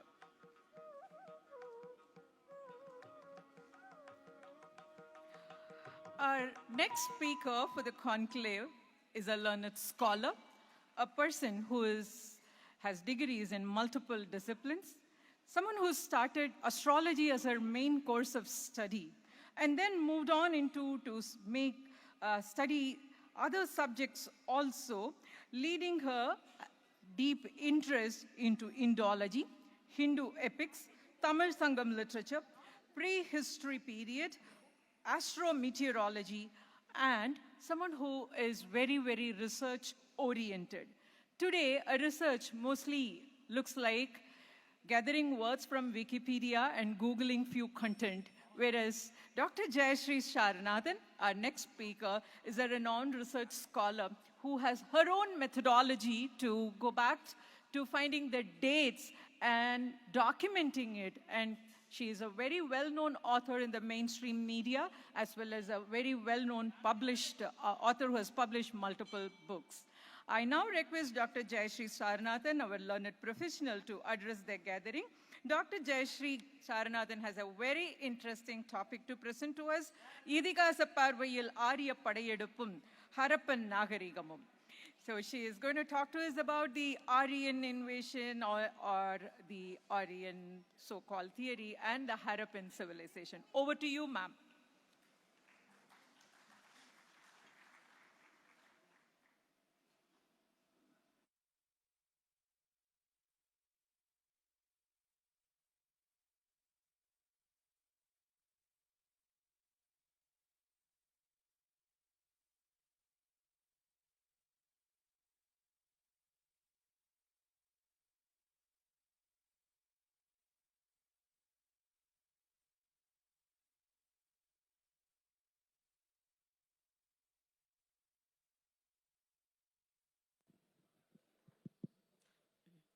நான் யார் என்று அறிமுகப்படுத்தியதற்கு மிகவும் நன்றி. இப்பொழுது நாம் யார் என்பதை பற்றி நான் உங்களுடன் பகிர்ந்து கொள்ள விரும்புகிறேன். நாம் யார்? அன்றைக்கு 19ஆம் நூற்றாண்டில் ஆங்கிலேயர்கள் சொன்னார்கள் நாம் யார் என்று. ஐரோப்பாவிலிருந்து ஆரியர்கள் வந்தார்கள், வென்றார்கள், இங்கேயே இருந்து விட்டார்கள். அவர்கள்தான் ரிக்வேதத்தை படைத்தார்கள், பிராமணர்கள் ஆனார்கள், திராவிடர்களை விரட்டினார்கள். இதுதான் உங்களுடைய சரித்திரம் என்றார்கள். அதே காலகட்டத்தில் மொஹெஞ்சதாரோ, ஹரப்பா போன்ற இடங்களில் தொல்லியல் ஆய்வுகள் நடந்து கொண்டிருந்தன. அதில் மொஹெஞ்சதாரோவில் ஓரிடத்தில் 44 சடலங்கள் கண்டுபிடிக்கப்பட்டன. இவர்கள் உடனே இதை இரண்டையும் தொடர்பு படுத்தி விட்டார்கள். ஐரோப்பாவிலிருந்து வந்த ஆரியன் இவர்களைத்தான் கொன்றான், கொன்றவர்களுடைய சடலங்கள் இவை, இதுதான் ஆதாரம் என்றான். இதுதான் நம்முடைய சரித்திரமா? நம்முடைய சரித்திரம் என்பது நம்முடைய இதிகாசமான ராமாயண மகாபாரதம். அவை இந்த சரித்திரத்தை சொல்கின்றனவா என்பதை பற்றி உங்களிடம் பகிர்ந்து கொள்ள வணக்கத்துடன் ஆரம்பிக்கிறேன். இதை பற்றி சொல்வதற்கு முன்னால் ஆராய்ச்சிகள் என்ன சொல்கின்றன என்று பார்ப்போம். ஆராய்ச்சிகள் அப்படி வந்த வந்தேரியை கண்டுபிடித்து விட்டார்கள். அவனை யாம்னையா என்கிறார்கள். அதாவது மரபணு ஆராய்ச்சிகள் எல்லாம் இப்பொழுது நிறைய நடந்து வருகின்றன. அந்த மரபணு ஆராய்ச்சிகளின் மூலம் அவ்வாறு வந்த வந்தேரிக்கு யாம்னையா என்று பெயர். அவனுடைய உடலில் இருக்கின்ற மரபணுக்கள் பாரத தேசத்தில் இருக்கும் பெரும்பான்மையான மக்களது உடம்பில் 30% வரை இருக்கிறதாம். மரபணு சொல்கிறது. அது எவ்வாறு சரி என்பது நமக்கு அதிர்ச்சியாக இருக்கிறது. அதை அப்படியே விட்டுட முடியாது. அதனால் அது என்ன நம்ம தேடுவோம். அப்படி தேடுறப்பதான் தெரியறது, இந்த யாம்னையா என்பவன் பள்ளத்தில் புதைக்கப்படும் கலாச்சாரத்தை சேர்ந்தவன். அதாவது பிட் கிரேவ் கல்ச்சர். நீங்க உடனே கேட்கலாம், பள்ளத்தில் புதைக்கப்படுறது என்ன பெரிய அதிசயமா? ஒருத்தர் இறந்து போய்விட்டால் பள்ளத்தில் புதைப்பது நியாயம்தானே? வேத கலாச்சாரத்தில் புதைப்பதில்லை. அது மட்டுமல்ல, இவ்வாறு புதைக்கப்பட்ட இடங்கள் ஐரோப்பா, தெற்கு ரஷ்யா, இந்த இடங்கள்ல அப்படியே புதைச்சிருக்காங்க. ஒருவர் இறந்து விட்டால் ஏதேனும் சடங்குகள் செய்து புதைப்பார்கள், அப்படியெல்லாம் இல்லை. அது மட்டுமல்ல, யமா என்ற வார்த்தையே ரஷ்ய மொழியில் பள்ளம் என்று பெயர். அதனால் இதற்கு யாம்னா அல்லது யாம்னையா என்று இவர்கள் தான் பெயரிட்டார்கள். அவனை அப்படியே வண்டியோட புதைத்திருக்கிறார்கள் பல இடங்கள்ல. அதாவது அந்த பள்ளத்துல ஒரு மர வண்டி இருக்கும், 2 சக்கர வண்டி இல்லை 4 சக்கர வண்டி, அதுக்கு கீழே வந்து சடலம். அதனாலதான் வண்டியோட நம்முடைய நாட்டுக்கு வந்தான்னாங்க. சில இடங்கள்ல அவன் குத்தப்பட்டு ஆயுதங்களோடையே, அப்படியே கோடாலி கற்கால கருவிகள்லாம் குத்தப்பட்டு அப்படியே ஆயுதங்களோடு புதைக்கப்பட்டிருக்கிறான். ஒருவர் அந்த மாதிரி புதைக்கப்பட்டிருந்தால் ஒரு எதிரியாகத்தான் இருப்பான். ஒரு எதிரி அப்படியே கொன்னு அப்படியே புதைச்சிருப்பாங்க அவங்க. அப்படிதான் ஆயிருக்கும். அது மட்டும் இல்ல, சில இடங்கள்ல உயிரோடையே புதைச்சிருக்காங்கன்னு ஆராய்ச்சிகள் சொல்றது. அப்பதான் நமக்கு ராமாயணத்திலும் இதே போல ஒரு விவரம் வருகிறது. வால்மீகி ராமாயணத்துல ராமர் தண்டகாரண்யத்திற்கு போறப்ப அவர் பார்க்கிற முதல் ராட்சசனுடைய பெயர் விராதன். பெரிய உடம்பு. இந்த யாம்னையால இருக்கிறவங்களுக்கும் பெரிய உடம்பு, ஜெயிண்ட் அப்படின்வாங்க. இன்றைக்கு அந்த மாதிரி உடலோடு மக்கள் யாரும் இல்லை என்கிறார்கள். இந்த விராதன் என்ன செய்யறான், சீதையை தூக்கிட்டு ஓடுகிறான். உடனே ராமனும் லக்ஷ்மணனும் பின்னாடியே துரத்திட்டு போய் அவன் மேல அம்புகளை எரிகிறார்கள். உடனே அவன் சீதையை கீழே வைத்து விட்டு ராம லக்ஷ்மணர்களை தோளில் சுமந்து கொண்டு ஓடுகிறான் குகையை நோக்கி. உடனே ராமனும் லக்ஷ்மணனும் அவனுடைய கையை வெட்டி விடுகிறார்கள். கை வெட்டப்பட்ட நிலையில் விராதன் அங்கே கீழே விழுந்து அலறுகிறான். அப்ப சொல்றான், கை இல்லாம ஒரு ராட்சசன் என்ன செய்வான், எல்லாரும் என்னை துன்புறுத்துவாங்க, அதனால எங்களுக்கு என்று ஒரு சனாதன தர்மம் இருக்கிறது. அவன் சொல்கிறான், எங்களுக்கு என்ற ஒரு சனாதன தர்மம் என்னவென்றால், ஒரு ராட்சசன் சக்தியை இழந்தால் அவனை பள்ளம் தோண்டி அப்படியே புதைத்து விடணும்.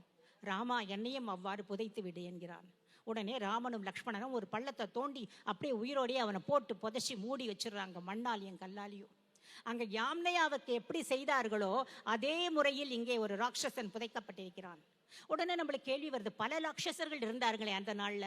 ஆமாம், பல ராட்சசர்களையும் ராமன் கொன்றான். இவர்கள் எல்லா ராட்சசர்களுக்கும் தலைவனாக ராவணன் இருந்தான். அப்ப அவனை எப்படி அடக்கம் செய்தார்கள் அப்படின்னு நமக்கு ஒரு கேள்வி வருது. அதையும் வால்மீகி ராமாயணம் எப்படி சொல்றதுன்னு பாருங்க. அவனுக்கு ராமன் சொல்கிறான், அவன் வேதமுறைப்படி வாழ்ந்தவன், அதனால் அவனை எரிக்க வேண்டும். அவன் அக்னிஹோத்திரம் செய்தவன், அதனால் அவனுடைய அக்னிஹோத்திர அக்னியை எடுத்து அவனை நீ சிதையில் இட்டு எரியூட்டு விபீஷணா என்று ராமன் சொல்கிறான். சரி, சிதையில வைக்கிறான். அப்ப என்ன செய்யறாங்க, அவன் காலின் மீது ஒரு வண்டியை வைக்கிறார்கள், அவனுடைய துடையின் மீது ஒரு உரலை வைக்கிறார்கள். வால்மீகி சொல்கிறார், பாதைய சகடம் ஊர்வோஷ்ட உலூக்கலம். எதற்காக அங்கே சகடத்தை வைக்க வேண்டும்? அங்கேயும் யாம்னையாவை ஒரு வண்டியுடன் புதைத்தார்கள், இங்கே ராவணனை வண்டியுடன் எரித்தார்கள். இவனும் ராட்சசன், மற்றவர்களை துன்புறுத்தினவன். இன்னொரு ராட்சசன், அவனையும் புதைத்தார்கள். அப்படி என்றால் அந்த யாம்னையாவும் இங்கிருந்த ராட்சசர்களும் ஒருவரா? அப்ப அங்கிருந்தவனும் ராட்சசன் தானா? அவனை எப்படி நீங்கள் ஆரியன் என்று சொல்ல முடியும்? வந்தவன் ஆரியன் என்று எப்படி சொல்ல முடியும்? ராமாயணத்தின்படி ஆரியன் என்றால் ராமன். பரதனுக்கு ஆரியன் என்று கூப்பிடுவார்கள். ஏன் வாலியையும் ஆரியன் என்று கூப்பிடுகிறார்கள்? ஆனால் ராவணனை ஆரியன் என்றே சொல்ல மாட்டார்கள். ஏனென்றால் ஆரியன் என்றால் ஒரு குணம், சிறந்த பண்புகளை உடையவன். ஆனால் ராட்சசன் என்றால் மற்றவர்களை துன்புறுத்துபவன். ஒரு ராட்சசனும் ஆரியனும் ஒரே இடத்தில் பாரதத்தில் அன்று ஒன்றாகத்தான் இருந்திருக்கிறார்கள். அங்கே விராதனும் இருந்தான், ராவணனும் இருந்தான், ராமனும் இருந்தான், ஒரே மரபணுவாக கூட இருந்திருக்கலாம். ஆனால் குணத்தினால் அவர்கள் மாறுபட்டார்கள்.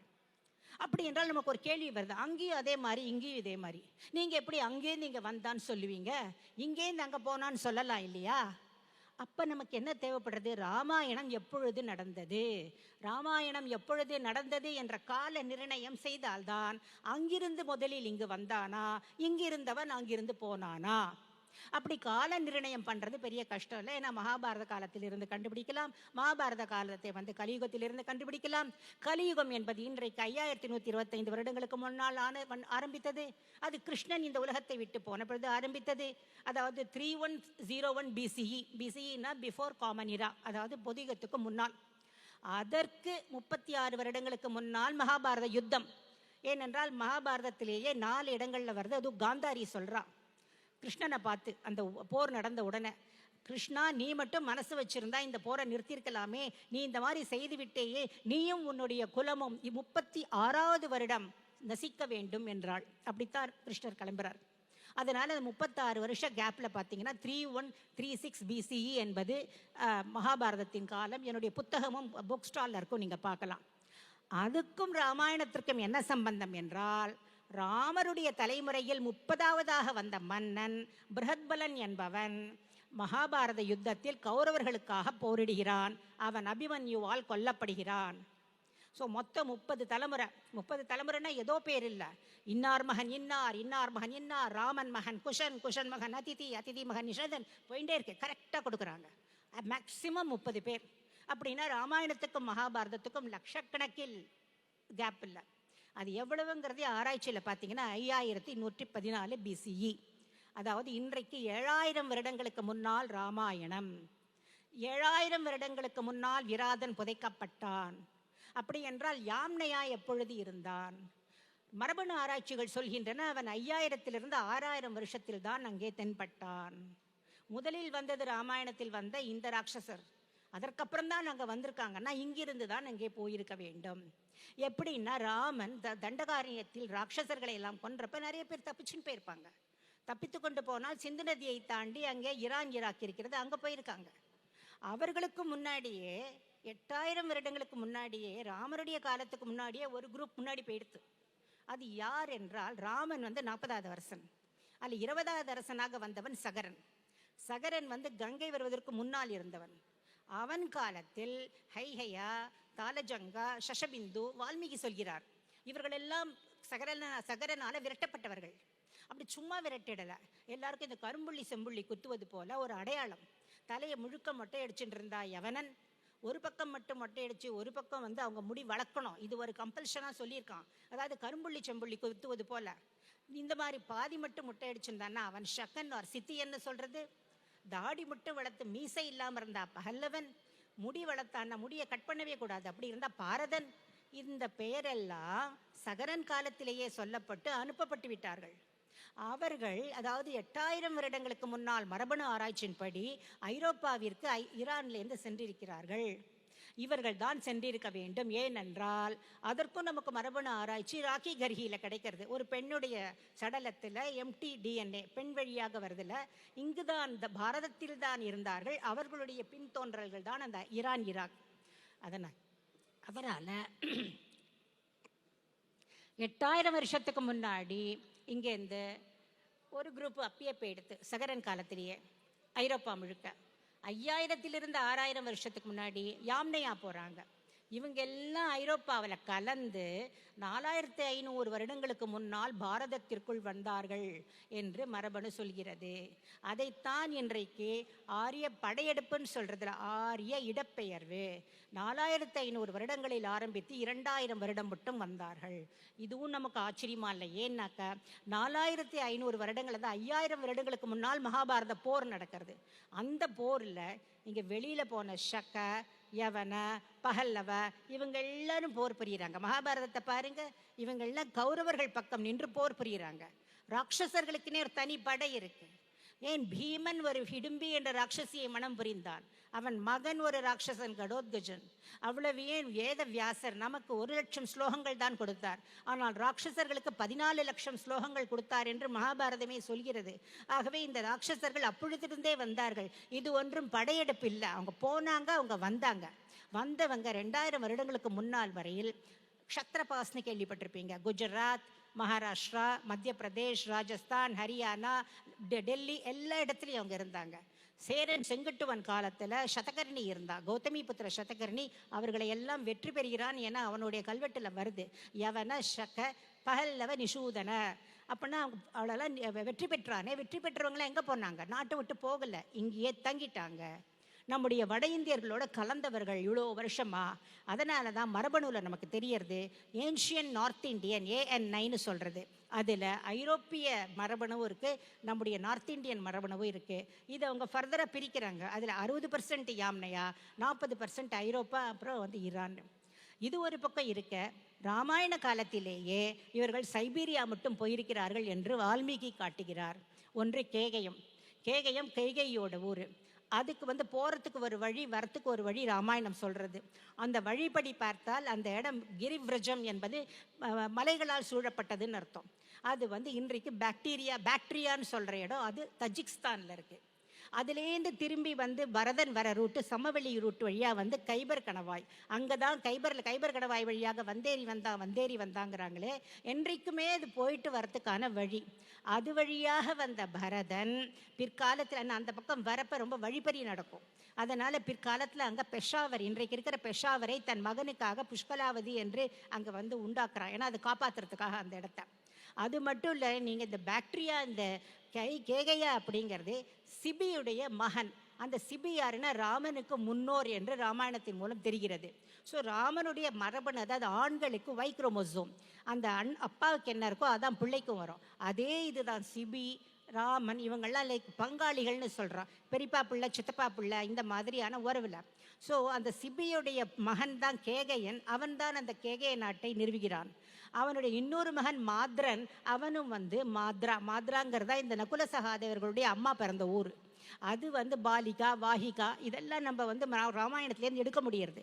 அது இருக்கிற இடம் இன்றைக்கு இருக்கிற ஆப்கானிஸ்தானுடைய வடபகுதியும் உஸ்பெகிஸ்தானுடைய தென்பகுதியும் சேர்ந்த இடம். அப்படின்னா இமேஜின் பண்ணிக்கங்க, ராமாயண காலத்திலேயே உஸ்பெகிஸ்தான், தஜிக்ஸ்தான் மட்டும் நம்ம மக்கள், நம்முடைய மரபணு போயிருக்கு.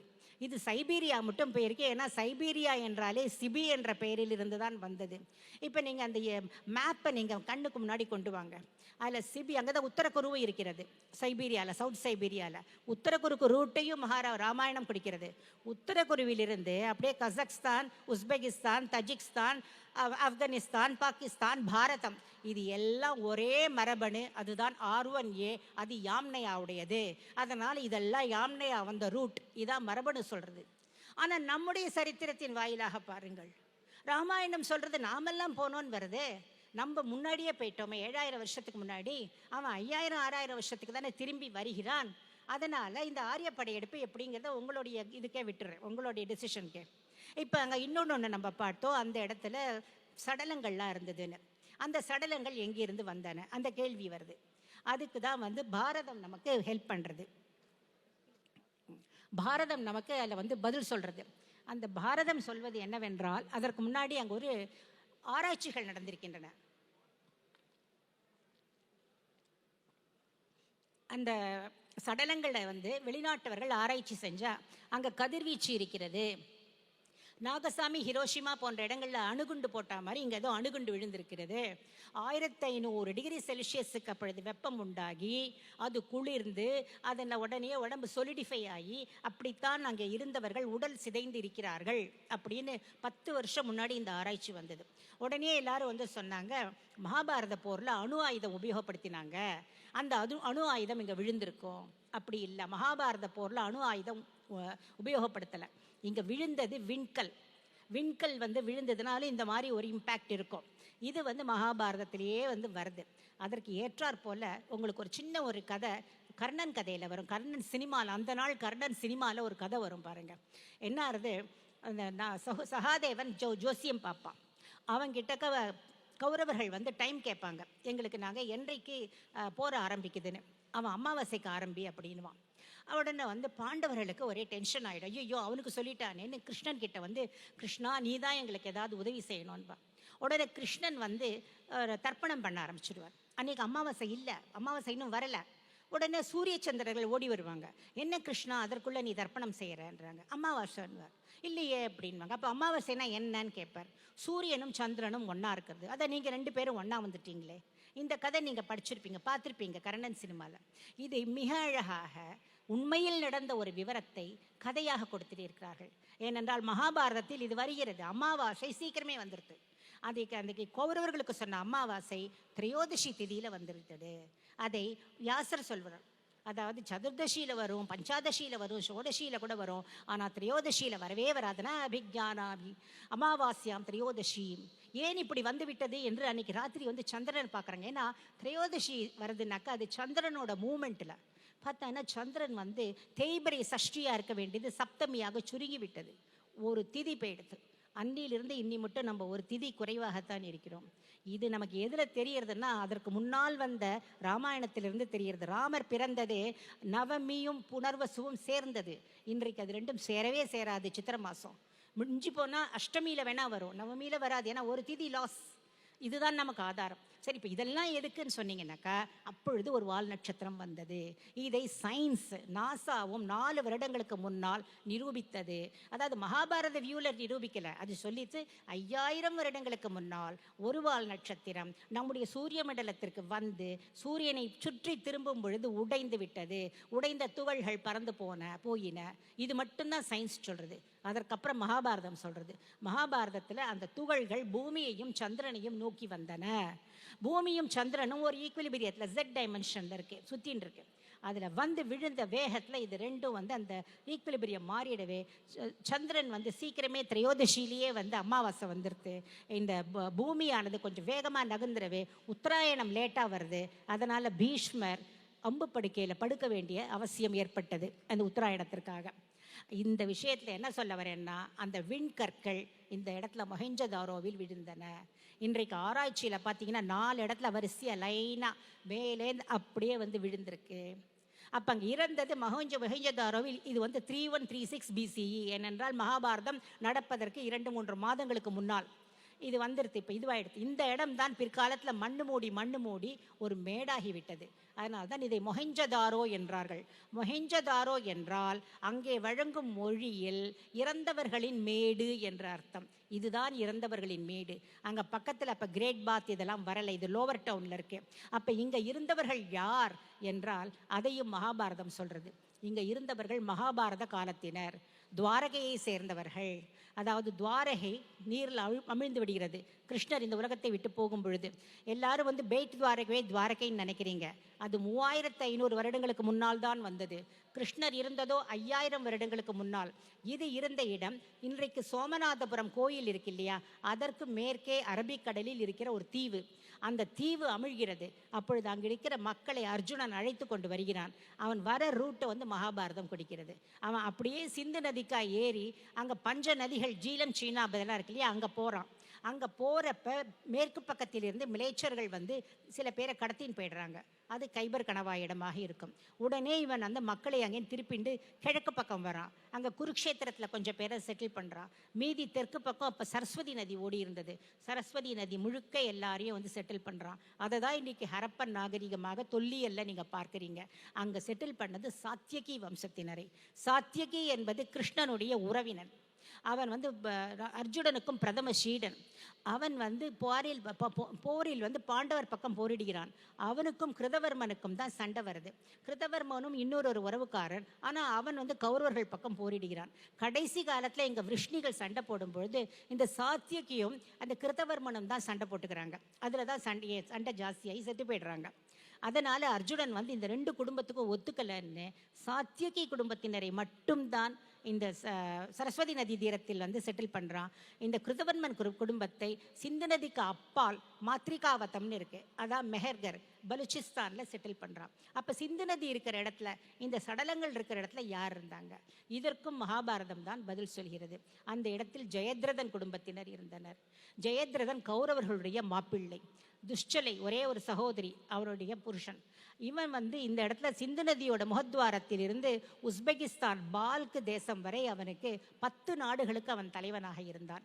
அந்த இடத்தில் இருக்கிற யவனர்கள், அப்புறம் பால்க் தேசத்தை சேர்ந்தவர்கள், இவர்களுடன் அவன் திருமண உறவும் வைத்திருந்தான். அதனாலேயே உங்களுக்கு தெரியறது இவ்வளோ தூரமும் அவங்களுடைய மரபணு அவ்வளோ தூரம் போயிருக்கு.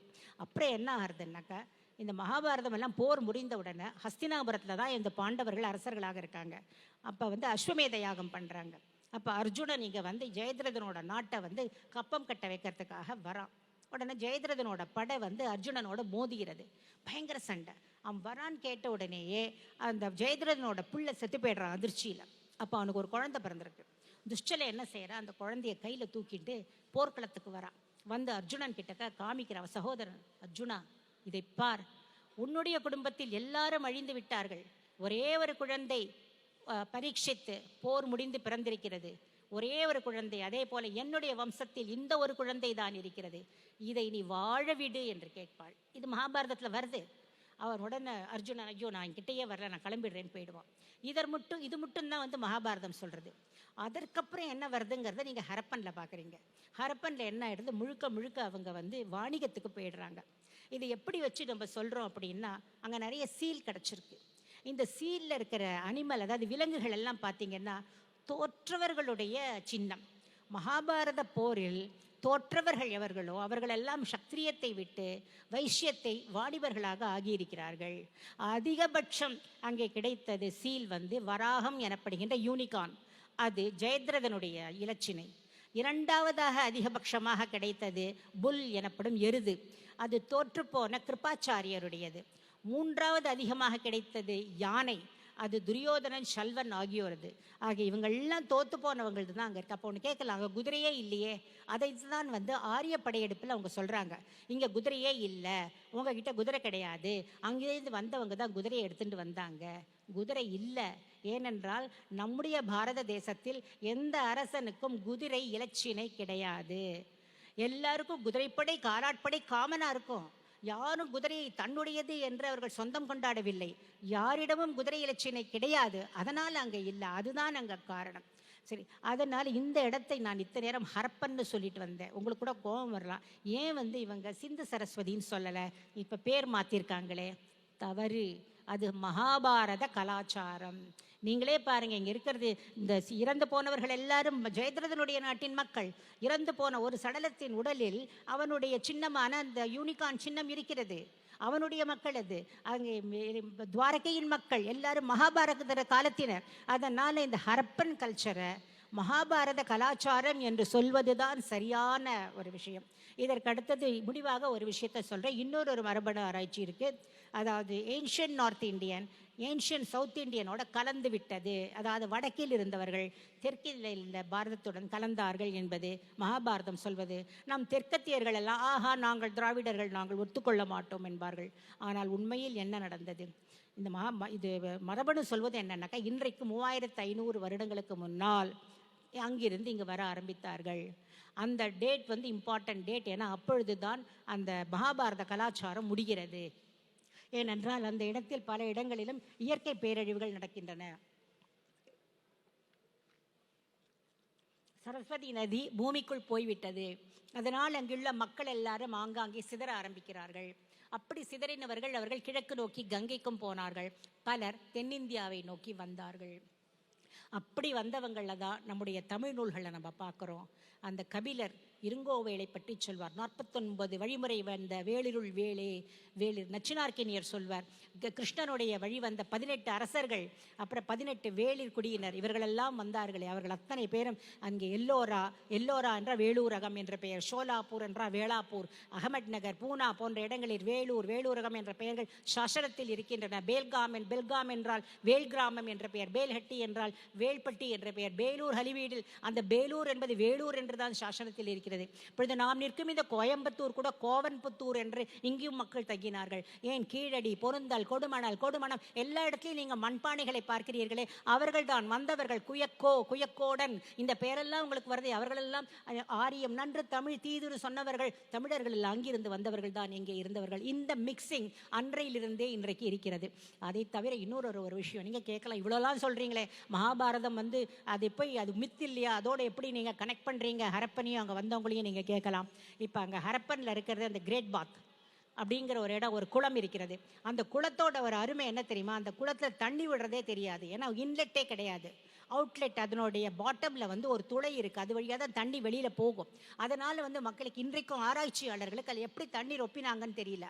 ஆனால் மகாபாரதம் தெரிந்திருந்தால் நமக்கு இந்த கவலையே வராது. மகாபாரதத்தில் மயன் பாண்டவர்களுக்காக இந்திரபிரஸ்தத்தில் கட்டுற அவங்களுக்கு அரண்மனை உங்களுக்கே தெரியும். அந்த மாளிகைக்கு உள்ளே ஒரு நீச்சல் குளம் இருந்தது.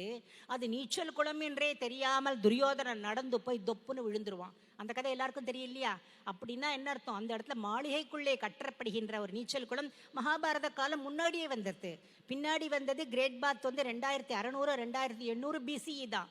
அது எப்படி என்றால் அதை வாவி அல்லது வாப்பி என்பார்கள். ஸ்டெப்வெல் அப்படிங்கிறோம் இல்லையா, ராணிக்கு வாவ், அதெல்லாம் அப்படிதான். வேலியில் வேற ஒரு இடத்துல கிணறு இருக்கும், அது கீழ் வழியாக ஒரு தண்ணி கனெக்ட் பண்ணி விட்டுருப்பாங்க.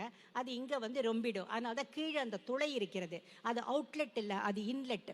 ஆக மகாபாரதத்தில் வருகிற விஷயம்தான் அங்கே கிரேட் பாத்தில் இருக்குது. அதே போல் இன்னும் ஒன்றே உங்களுக்கு சொல்லிட்டு முடிச்சிடுறேன். அது சிலப்பதிகாரத்தில் இருக்குது. ஏன்னா நாம் தமிழையும் சேர்த்து தென்னிந்தியாவும் வட இந்தியாவும் பிரிந்து இல்லை. அப்பொழுது இதில் சிலப்பதிகாரத்தில் பார்த்தீங்கன்னாக்கா இந்திர விழா அந்த எடுக்கிறப்ப பூம்புகாரில் சில அழகான பொருள்களை வைப்பார்கள். அது கரிகாலன் வடதிசைக்கு சென்ற பொழுது வஜ்ர தேசத்தில், அவந்தி தேசத்தில், மகத தேசத்தில் இருந்த அரசர்கள் எல்லாம் அவருக்கு பரிசு பொருள்கள் தராங்க. அந்த பரிசு பொருள்களை பற்றி சொல்லும் பொழுது இளங்கோவடிகள் சொல்வார், இவையெல்லாம் யார் செய்தார்கள்? கம்மாளர்கள். அவர்களுடைய தொல்லோர் செய்த உதவிக்கு மயன் விதித்து கொடுத்த விதிமுறைப்படி செய்யப்பட்டது. அவர்களுடைய தொல்லோர் என்றால் முன்னோர்கள் என்ன செய்தார்கள் என்றால் மயன் இருந்தது மகாபாரத காலத்தில் இந்திரபிரஸ்தத்தை கட்டும் பொழுது. அப்பொழுது மயன் கூட யாரெல்லாம் தொழிலாளர்கள் இருந்தார்களோ அவர்களெல்லாம் அந்த தொழிலை விதவிதமான டெக்னிக்கை கற்றுருக்காங்க. ஒரு டெக்னிக்கை நீங்கள் இந்த கிரேட் பாத்தில் பார்க்குறீங்க, இன்னொரு டெக்னிக் இவங்க வழி வழியாக அந்த டெக்னிக்கை யூஸ் பண்ணி கரிகாலன் வந்தப்போ அந்த பொருளை கொடுத்திருக்கிறார்கள் என்று நமக்கு தெரிகிறது. ஸோ அங்கேயும் இங்கேயும் நமக்கு தொடர்பு இருக்கிறது. அதுலேயும் முக்கியமாக வட இந்தியாவிலிருந்து இந்த மகாபாரத பகுதியிலிருந்து வந்ததில் முக்கியமாக ஒருத்தரை நான் சொல்லிட்டு முடிக்கிறேன். அது யார் அப்படின்னா சாத்தியகியின் வம்சத்தினர். அவர்கள் சென்னையில் திருவல்லிக்கேணி வரையில் வந்திருக்கிறார்கள். திருவல்லிக்கேணி பார்த்தசாரதி கோயிலில் நீங்கள் பார்த்தீங்கன்னாக்கா கர்ப்பகிரகத்துக்குள்ள கிருஷ்ணனுடைய குடும்பத்தினரும் கூடவே சாத்தியகியும் எழுந்துருள பண்ணியிருப்பார்கள். அதாவது கிருஷ்ணனுடைய மனைவி ருக்மணி, அண்ணன் பலராமன், மகன், பேரன், கூடவே சாத்தியகிக்கு எந்த இடத்துலையுமே கோயில் கிடையாது நம்முடைய பாரதத்தில்.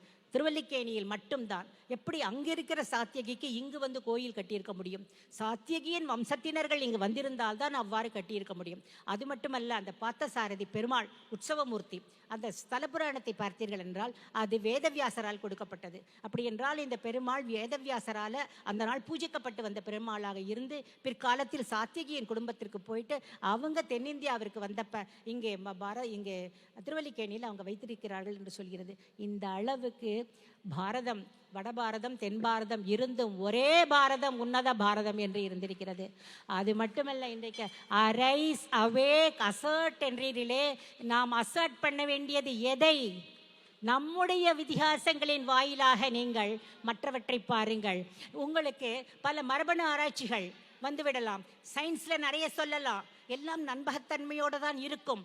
ஆனால் அதனுடைய பார்வையில் இருந்து பார்ப்பதற்கு பதிலாக நம்முடைய இதிகாசத்தின் பார்வையில் இருந்து பார்த்தால் அந்த யாம்னையா யார் என்று தெரிகிறது.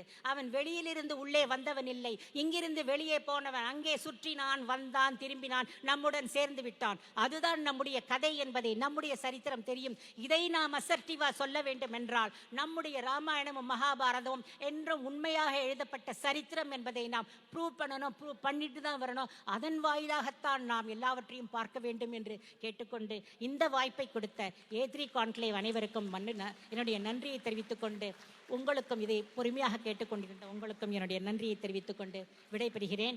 நேரம் சரியாக 30 நிமிடம். ஏதேனும் கேள்விகள் கேட்கும், நிறைய கொஸ்டின்ஸ் இருக்கலாம். என்னுடைய புத்தகங்கள் எல்லாம் வெளியில் ஸ்டாலில் இருக்கின்றன. என்ன கேள்வி இருந்தாலும் 2 நாளும் நான் இருப்பேன், என்னை கேளுங்கள். எனக்கு தெரிந்த அளவில் நான் உங்களுக்கு சொல்கிறேன் என்று சொல்லி விடைபெறுகிறேன். நன்றி, வணக்கம். பாரத் மாதா கி. Thank you, ma'am, for this wonderful talk, taking us on a walk through. Ma'am, please stay there for 2 minutes. Taking us through the Harappan civilization and walking us through Mahabharata and Ramayana Itikasa. May I now request Mrs. Radha Ilango to honor Dr. Jayasree Saranathan with a shawl. And I request Udaya P.S. Menon, Senior Advocate Counsel, Supreme Court of India, to honor Jayasree Saranathan with a memento. Voice of Covai is honored to have you with us, ma'am.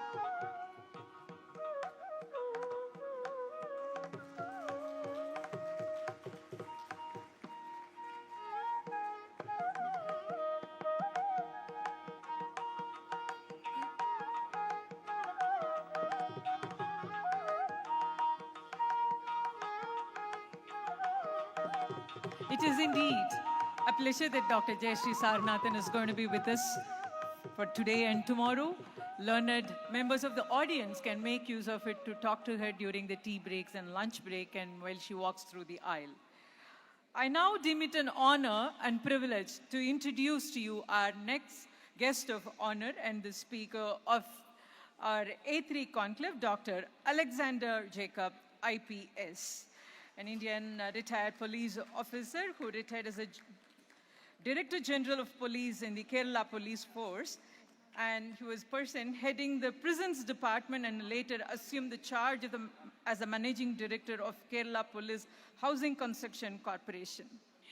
To make a point here, many of the Tamil publications came from Tamil patriots while they were in the prison, which includes Vavu Chidambaram Pillai and Vavesu Iyer wrote memorably us from the prison, and it is indeed a pleasure and honor to have you amongst us, sir. Over to you.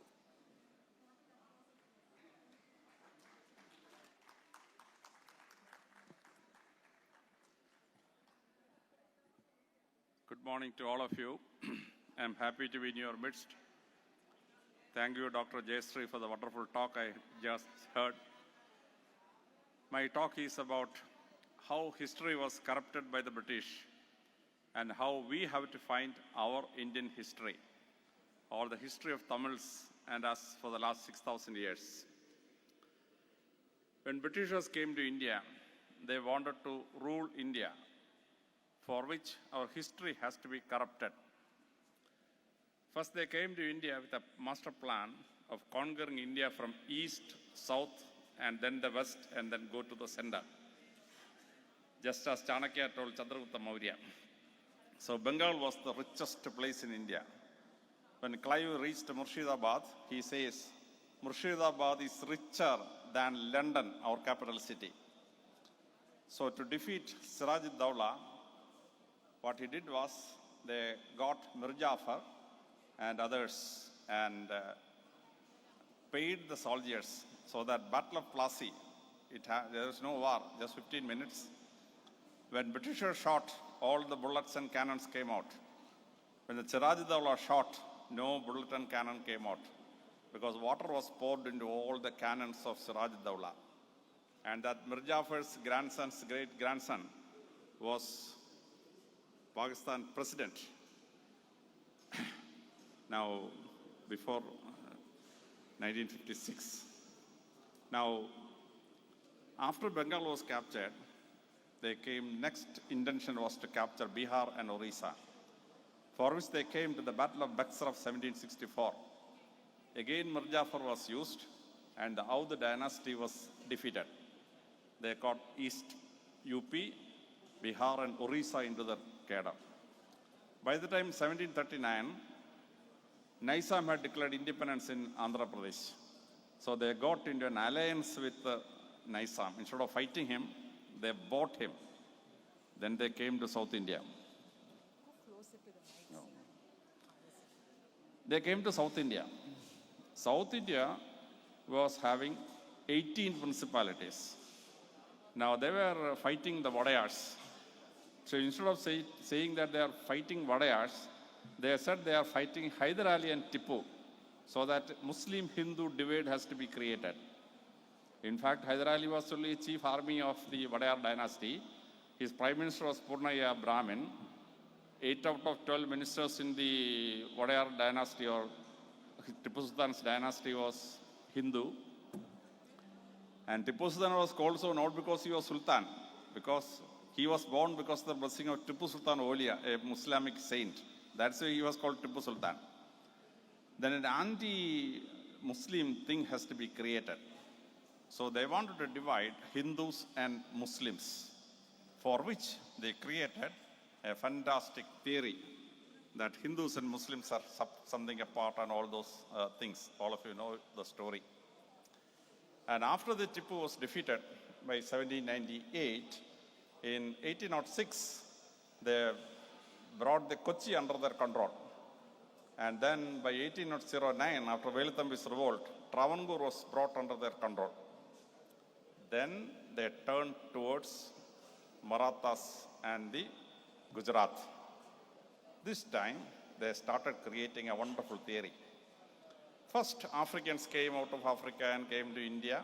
They were the scheduled castes and scheduled tribes of India. Then the Austric people from Austria, Germany, they came and they settled down in Madhya Pradesh, Bihar and all. From there they went to Australia. They were called Proto-Ausloid or Austric people.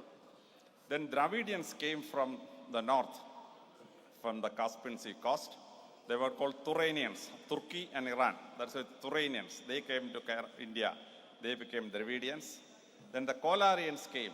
Their descendants is Gujaratis and Marathis. Because they were going to fight the Marathis, they want to tell the rest of India, they are not your people, they are different people. They are the people, the children of Kolarians. And then they said, the people subsequently came, Aryans came. The descendants of Aryans are the caste Hindus, Brahmin, Kshatriyas and Vaishyas and all.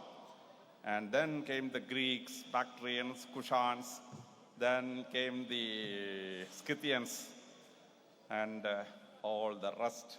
Then the Portuguese, then the Muslims came, then Christians came, Jews came, then the Portuguese came, Dutch came, French came, and we came. Who are Indians? Nobody. What a wonderful history. India has the highest number of population in the world, 142 crores. But nobody is Indian. Everybody came from outside. And we came last. Hindus came little earlier. Muslims came between Hindus and Britishers.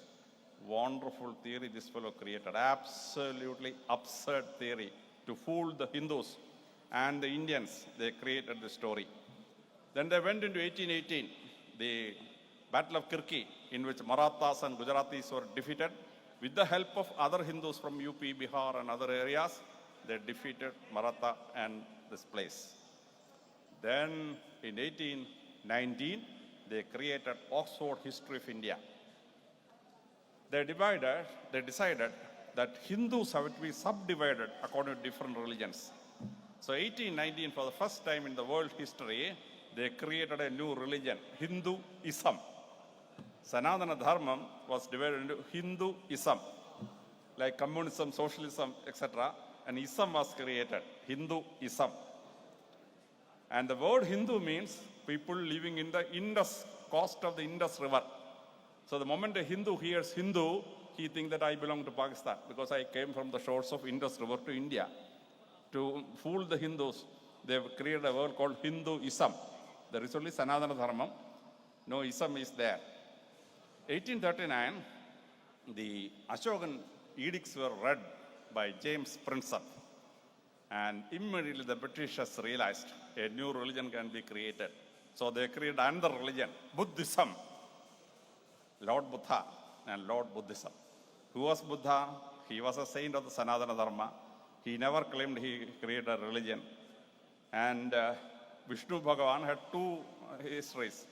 One is Malsingurmam Varaham Narasimha, Vamanan, like that. Balarama, Krishna, Kalki. But the other Vishnu's Dashavadara story is there, in which Balarama is not there.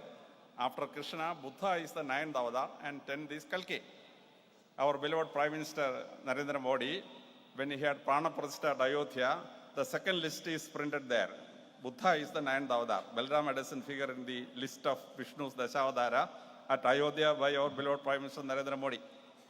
Now, Buddha, who was a Sanatana Dharma philosopher, was converted to have a new religion called Buddhism. Why?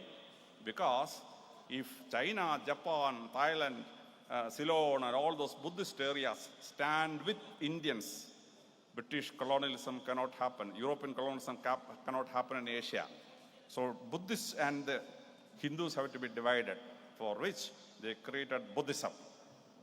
And then they said, now they are turning towards Punjab after defeating the Marathas and the Punjabis and the Gujaratis. So they said, Scythians came to India and they were Toramana and Mihragula and etc.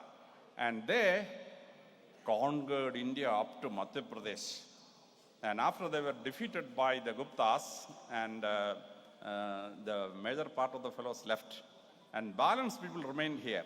They became Agnigul Kshatriyas, Chauhans, Solagis, Paramaras, all those fellows. And their descendants are the present day Punjabis. So religion-wise they divided, caste-wise they divided. Then they imported the theory that these fellows are a different religion. Sikhism, new religion. There is no Sikhism. When Guru Nanak started this thing, the eldest son of Hindu family was given to the Panth to fight Aurangzeb and Jahangir downwards. They declared that they are Hindus. When Guru Nanak declares that they are Hindus, the eldest sons of Hindu families fought. These Britishers made it into a separate religion, Sikhism. And then they wanted to colonize Burma and Ceylon and Thailand, where Jain religion is there, little strong. So they created another religion, Jainism. Actually, Hinduism, Buddhism, Jainism and Sikhism is nothing but part of Sanatana Dharma. There is no such religion. These Britishers created 4 religions out of it.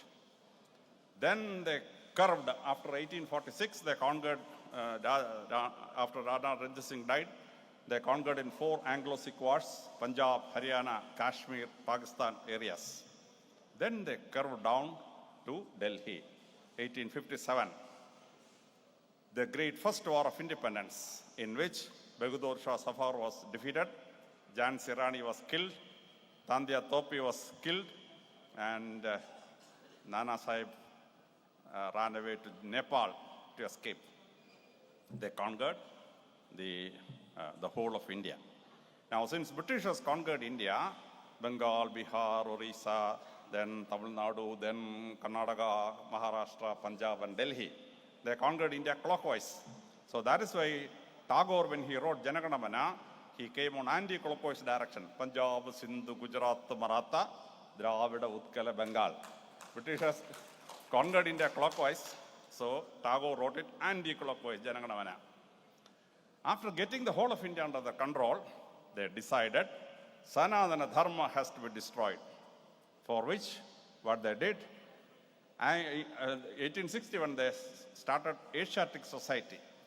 Alexander Cunningham, unfortunate to have that fellow's name, Alexander Cunningham, and led by him, Indian Hindu texts were corrupted one by one. They took the Vedas, inserted 108 sentences, which was never a part of Rigveda. Luckily for us, the Shankaracharya series, they edited the Rigveda and deleted the sentences which Britishers added. Then they started publishing Upanishads. For Sanatana Dharma, there are only 1108 Upanishads. Britishers started publishing Upanishads. Ultimately, they published 1,338 Upanishads. 230 Upanishads Britishers manufactured. Using Hindu Pandits, artificial Upanishads are created and printed, 1,338 Upanishads. It took Ramakrishna Mission and the successor Vivekananda almost 60 years to find out which are the forged Upanishads and which are the real Upanishads, which are the real 1108 and the forged 230 Upanishads. And in these Upanishads, they created stories that Indians are two different people. Aryans in one way, Dravidians in another way, and scheduled caste and scheduled tribe in another way. They divided the Sanatana Dharma into so many different segments. They took Manusmriti and artificial insertions were given. If a Shudra ever learned the Vedas, molten lead should be poured into his ears. In the real Manusmriti, it is not there. Britishers artificially put it inside. Like that, in Manusmriti rules, they made a lot of things. Then Manusmriti said, Pida Rashadi Kaumare, Fatro Rashadi Yavani, Putro Rashadi Vartike, Nastri, Sandra Marhedi with a question mark. He is not woman entitled for freedom. This is what Manusmriti asked. What the Britishers did, they took the question mark out. Na Sri Swadandri Marhadi, woman is not entitled for freedom.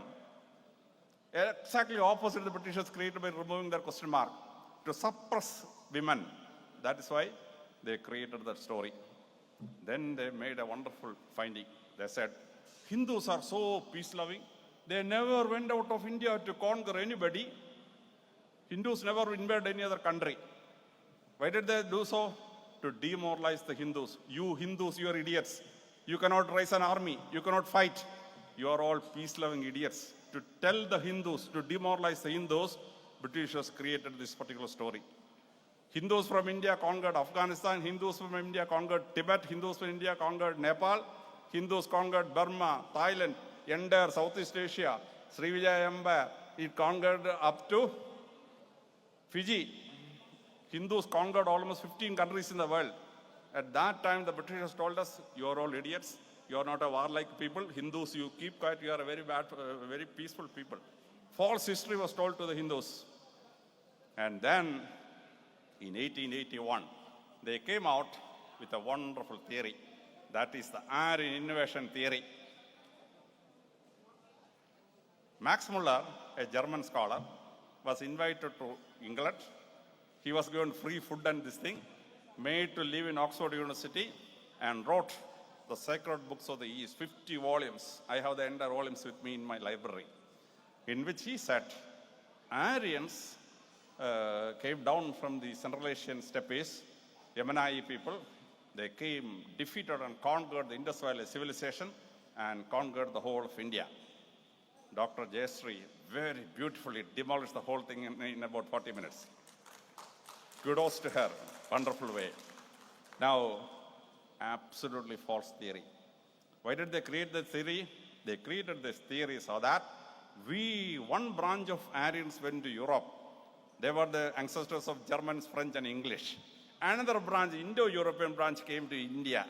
And the children of those people are the Indian Brahmin, Kshatriyas, and Vaishyas. So, you Brahmin, Kshatriyas, and Vaishya, and we Britishers, we are bhai, we are cousins. So, you cousins help us to conquer India. You Brahmins and Kshatriyas and Vaishya should help us to conquer India because we are one. Britishers did the same thing wherever they went. They went to Africa and said, out of Africa theory. Out of Africa, all the people came, all the world people are descendants of those Africans. So Britishers said, Africans, you and me are cousins, so allow us to conquer Africa. They went to America, killed thousands of Red Indians and all. They created a theory. The Nordic people, ancestors of Germanic and French people, they crossed out Atlantic and reached Newfoundland and America, and that's why you people red in color, we are red in color, we are cousins. They went to Australia, of all the people, killed thousands of Maoris. Then they created theory. Austric people from Austria went to India, Austro-Atloid, and from Austro-Atloid they went into Vietnam and reached Australia. Maoris and Britishers are bye cousins. Same theory they created. You Brahmin, Kshatriyas, and Vaishyas, we are cousins. You come with us, we will rule together. That was the Aryan theory. There is no caste or race called Aryans. There is no caste or race called Dravidians. Artificial British creation. 1881, they came with a wonderful idea. Census. they conducted a census of India. And in that census, they subdivided the Hindus. India had 4 varnas, Brahmin, Kshatriyas, Vaishyas and Sudras. The Britishers made a census in 1881. They created 7,462 castes. Brahmins, hardly 1% of India's population, they were subdivided into 158 castes. Iyer separate, Iyengar separate, Nambudiri separate, Namburipar separate, Pattar separate. 158 Brahmins they created. 1.5% of the Indian population, Brahmins. They were subdivided into 158 groups. Nayars, 12% of Kerala. They were divided into 56 groups. Kauravas, hardly around 6 lakh people. They were subdivided and divided into 21 subcastes. So 4 varnas, Brahmin, Kshatriyas and Vaishyas, they were subdivided into 7,462 castes. And the next operation was wonderful. Using this caste, they wanted to subdivide India. Kudos to Narendra Modi. He said, nothing, this caste census will not be done. India is one. Don't divide us caste-wise. Now that is the thing, caste division. And then what they did was, they subdivided the caste into 4 groups. Upper caste, one segment. Backward caste, another segment. Other backward caste, OBC, another segment. And scheduled caste and scheduled tribe. Who divided the caste? Britishers divided. They created the schedule, and whoever they put inside became scheduled caste. Then tribe, they said scheduled tribes.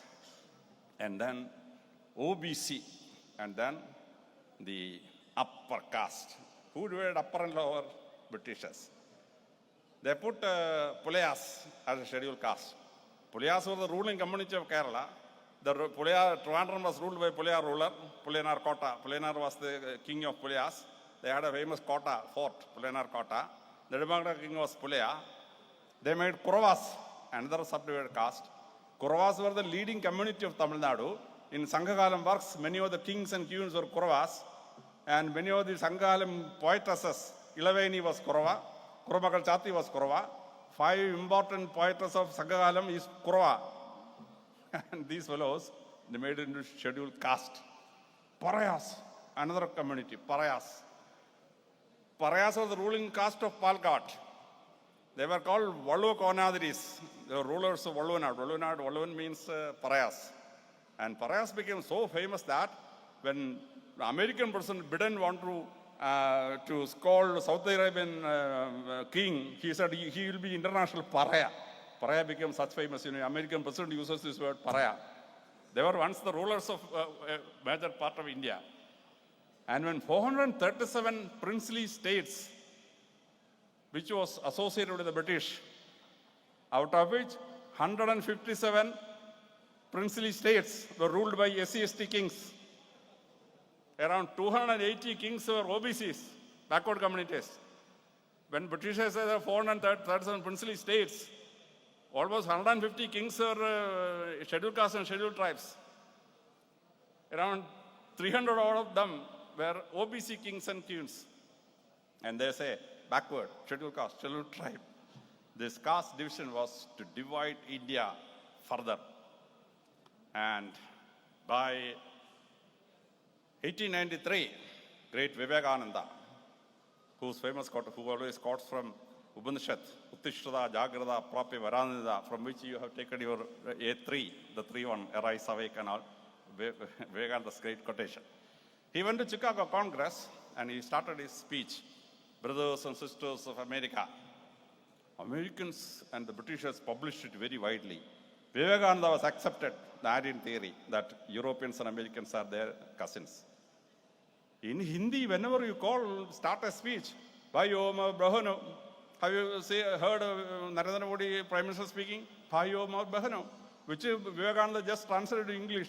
Brothers and sisters of America. They stood up and had an applause and published saying that Vivekananda accepted that Indians and Americans and Europeans are cousins. What a wonderful thing. 1906, they formed the Muslim League. 1950s, Britishers decided North India and South India has to be separated. for which they had, within inverted comma, discovery of the Indus Valley civilization. There are 5,000 odd ancient cities, remnants in India, Northwest India, South India, etc. From Kiladi and Tiruchendur up to Indus Valley, Mohenjo-daro, Harappa, and up to Afghanistan. 5,000 cities were there. And many of these bricks they used to construct the railway line from Peshawar to our Amritsar. 140 kilometers of railway line was made with the bricks of the Indus Valley civilization. And they dug out all these things and said, this is Dravidian civilization. They were killed by the Aryans who came from the north, our cousins, British cousins, they came and invaded the whole thing and destroyed it. Indus Valley script is not disputed even now. How did this fellow say they were Dravidians? Now, first time Dravidian, the word was used by the British missionary who came to South India. In 1890, he, in his famous book, used the word Dravidian. There is a Dravida Bhasha is there. Dravida means just people in the south. The great Shankaracharya, the greatest Malayali ever born, he says, I am Dravida Putra, he says. Varahamira uses the word Dravida. Dravida means only people in the south. But Britishers made it into a Dravidian, a race, Aryan race, Dravidian race. Why did they do it? North Indians are Aryans, South Indians are Dravidians. So North India and South India should never unite, for which they created this Dravidian conundrum, to say it in English. Wonderful thing. And then in 1913 Round Table Conference, they came and told Mahatma Ji, the great members, that India should have 3 types of electorates. The Hindu electorate, Muslim electorate, and the SC/ST electorate separate. The great Ambedkar told Gandhiji, this is a trap, Gandhiji. You and me are going into a trap. Don't sign this. Gandhiji walked out of the whole thing. And so India was never divided. 3 electorates. In every election there will be 3 electorates. Hindu electorate, Muslim electorate, and the SC/ST electorate. But after independence, for 10 years, we allowed the SC/ST electorate separate. But rest of India united together. Had Gandhiji signed that draft, India would have been permanently divided into so many segments. And then when the Britishers left, they divided India not into 2 countries, but into 11 countries. 1937, they separated Ceylon. They were not independent in 1947. 48, they were independent. Ceylon became a separate country. 1938, Burma was separated. 47, Burma was not given freedom. 48, they were given freedom. So Burma became a separate country. They said principalities will be separate. Nepal, Bhutan, and Sikkim became separate countries. Then he said, the Christian ruled areas will not be given to you. So Goa, Daman, Diu will be Portuguese. Pondicherry, Karaikal, Mahi, Yanam will be ruled by the French. Rest of India was divided into 2, India and Pakistan. So India was divided not into 2, but 11 countries. Buddhists got 4 countries, Bhutan, Sikkim, and Burma and Ceylon. Buddha Madam got 4 countries. Muslims got 3, Pakistan, Maldives, and Kashmir. Kashmir was a separate country at that time. 3 Muslim countries. Now, Christians got 2. Hindus, nil. Hindus have no country. Buddhists got 4 countries. Muslims got 3 countries. Christians got 2 countries. Hindus got Bujam. 1948, Pakistan invaded Kashmir. Kashmir signed treaty with India, and Kashmir merged into India. 1954, Nehru operated, and the French president agreed for separation. So Pondicherry, Mahi, Yanam, and Karaikal came to India. 1961, Nehru said, get out of Goa. Salas of the dictator was in Portuguese. He said, nothing to do, I will not vacate. Nehru sent the forces and conquered Goa. That's a V.K. Krishnaman, the defense minister was called Goa Constrictor. Goa Constrictor is the python, That B was changed to G. So Goa Constrictor. That was the name of Krishnaman. 1975, the Sikkim, the King Chongyal and the Dorji had a problem. They came for mediation to Delhi and Indira Gandhi swallowed Sikkim. And in 1971, Pakistan is divided into two. Indira Gandhi divided Pakistan and Bangladesh. So ultimately now, the 11 countries have become 8 countries. Buddhists have 3 countries left with them, Bhutan, Burma and Ceylon. Muslims have 3, Pakistan, Bangladesh and Maldives. Now Nepal was in between a Hindu country, but now it is secular country. So 3 Buddhist countries, 3 Muslim countries, and no Hindu country. This is left now. So this is the wrong history created by the British. Now you and me have to unite. India is one. Our mother should be united, for which you should know the real history. The real history is that in India, the oldest human remnants have been found in Chengalpet near Madras. That is called Chengalpet man. And other than that, the real fossil of human beings in India was found again in India.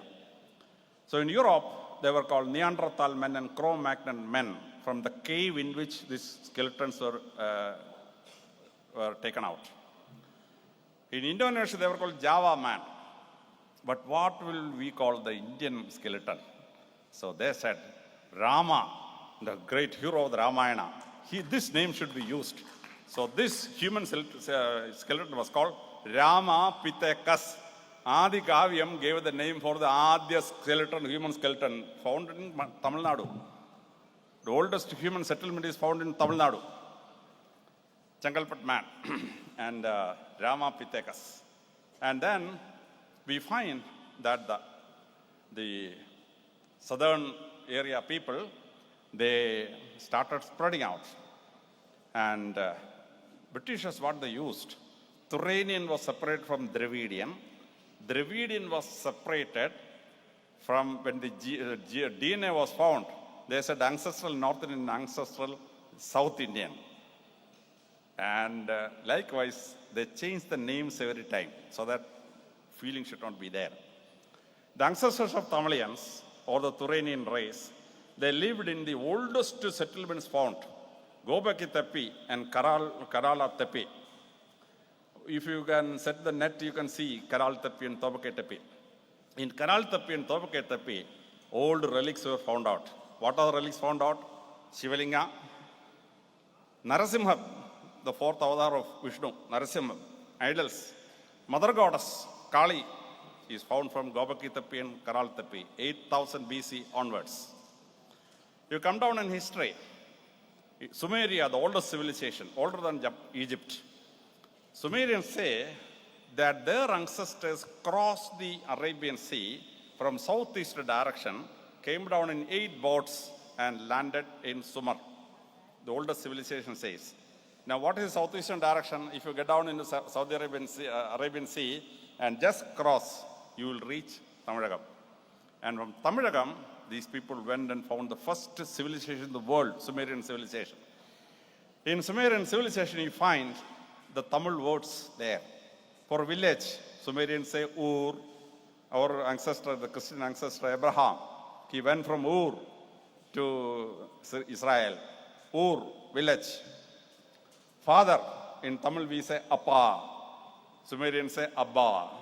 Jesus Christ, when he says, our Father who art in heaven, he starts with Abba, Tamil word Abba, Abba.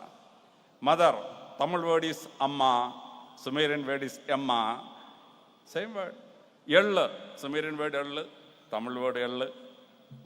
Tamilians, if you talk with them, they say Ama, I agree, or some, I don't know the correct meaning, agree, positive response. That in Sumerian language became Amen.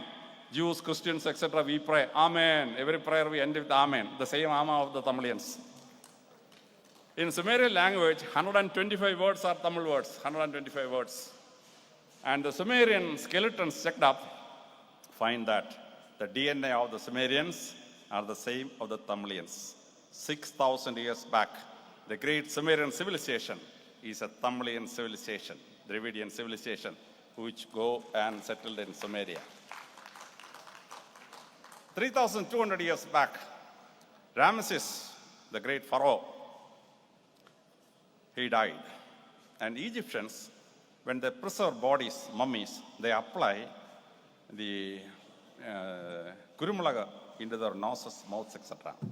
So when Ramesses II skeleton, this mummy was found out, lot of pepper was used in the nose, mouth, ears, etc. as a preservative. Now Ramesses II was a cruel ruler. So even after death, let him suffer. They must have stuffed pepper into his nose and ears. We don't know whether it is a reaction against his cruelty.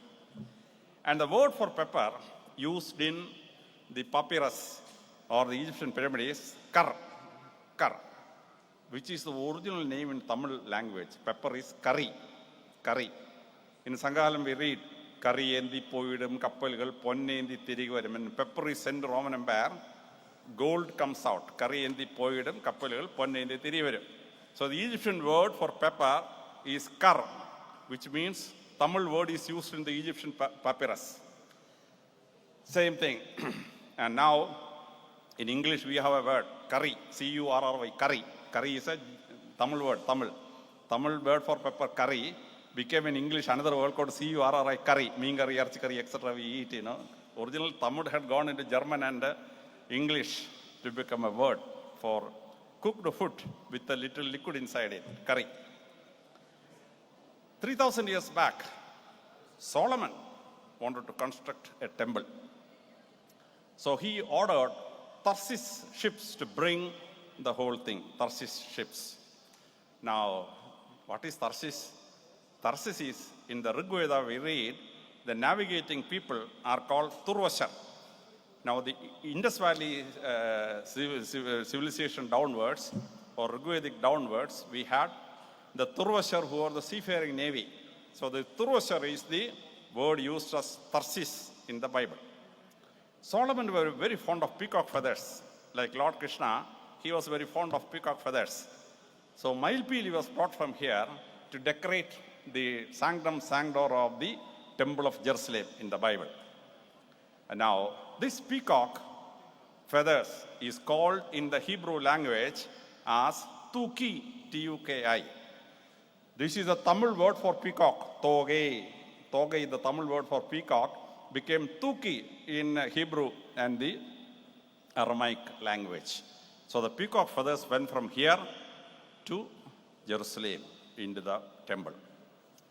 Now Solomon wanted the table on which the Holy of Holies are put, decorated with ivory.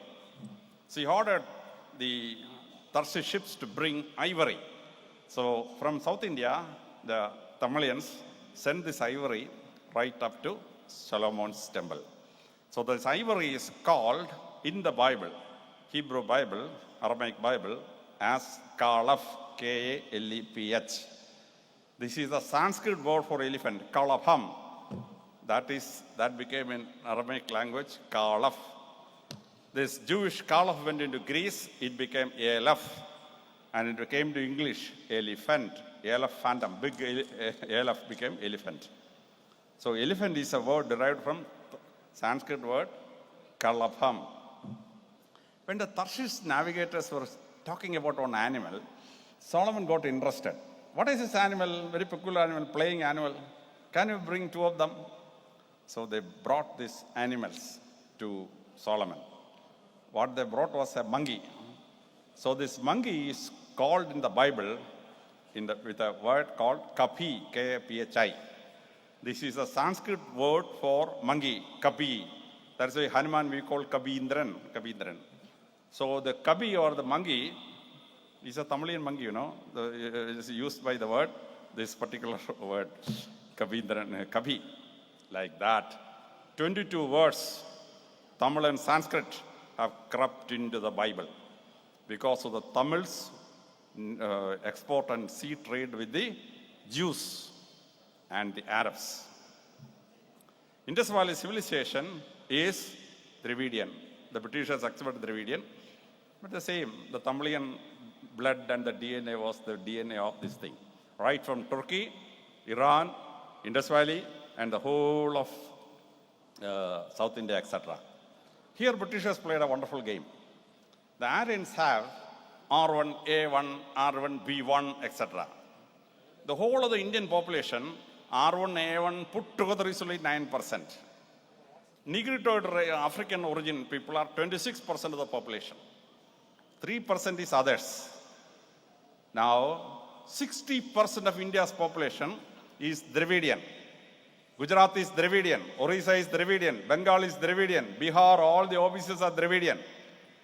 Now the Britishers consciously pointed out that only the 4 South Indian states, Karnataka, Andhra, Tamil Nadu, Kerala, Dravidian. Gujarat have some Gurjar content, Christian content, but 60% of Gujaratis are Dravidian. 70% of Orissa is Dravidian. Bengal, 65% is Dravidian. The whole of Tamil Nadu, R1A1, R1B1 blood, for some Brahmins, etc., there will be less than 5%. In Kerala, the whole R1A1 and R1B1 content in the population is hardly 3%. So-called Aryan content is 3%. 95% it is Dravidian and others. I come from a Brahmin family. We were converted to Christianity. Even now we have the sacred thread. We don't wear it when I go outside. In my home for the prayers, we use the sacred thread. I checked up my blood. There is R1A1 blood. The original Aryan blood is in me. We have a Jewish DNA in my body because 7 generations back, a Jew came from Europe and got married to one of my ancestors. So a Jewish ancestor is there. But in spite of all this R1A1 and the Jewish blood and some European Portuguese blood, my body is 90% Dravidian. You have to accept it. That acceptance has to be there. Instead of saying all the 4 South Indian states are Dravidian, all the rest are Aryan. Completely false theory. You have to prove this theory completely wrong. And then we go to China. China have a 4,000-year-old statue. Shivalinga and Shiva, this thing. It was checked up with carbon dating. They found out that that statue is 4,000 years old. It has come from Tamil Nadu. The sculpture of the sculpture is Tamilian, original Tamilian, 4,000-year-old. Near Alexandria in Egypt, we have a place called Pandia. Now, very near that, there is a place called Pand, from where Cleopatra brought all the stones, etc. Now, many thought that this Pand has created this Pandia. But now we have found out from this Pandia, Chera king's inscription and order has been detected 10 years back. So now we understand Pandya is actually Pandya, the rulers of Tamil Nadu during the Sanghalam. So that Pandya became the one village name in Egypt. Now, from this area onwards, this influence was there. Now, we have Kashyapa, a great Rishi in our Puranas, or the great works. This Kashyapa lived in Kursk, the place where Ukraine has invaded Russia now. That is the place where the original hermitage of Kashyapa Muni was found out. Now we call the sea Caspian Sea. Caspian Sea is Kashyapa Sagara.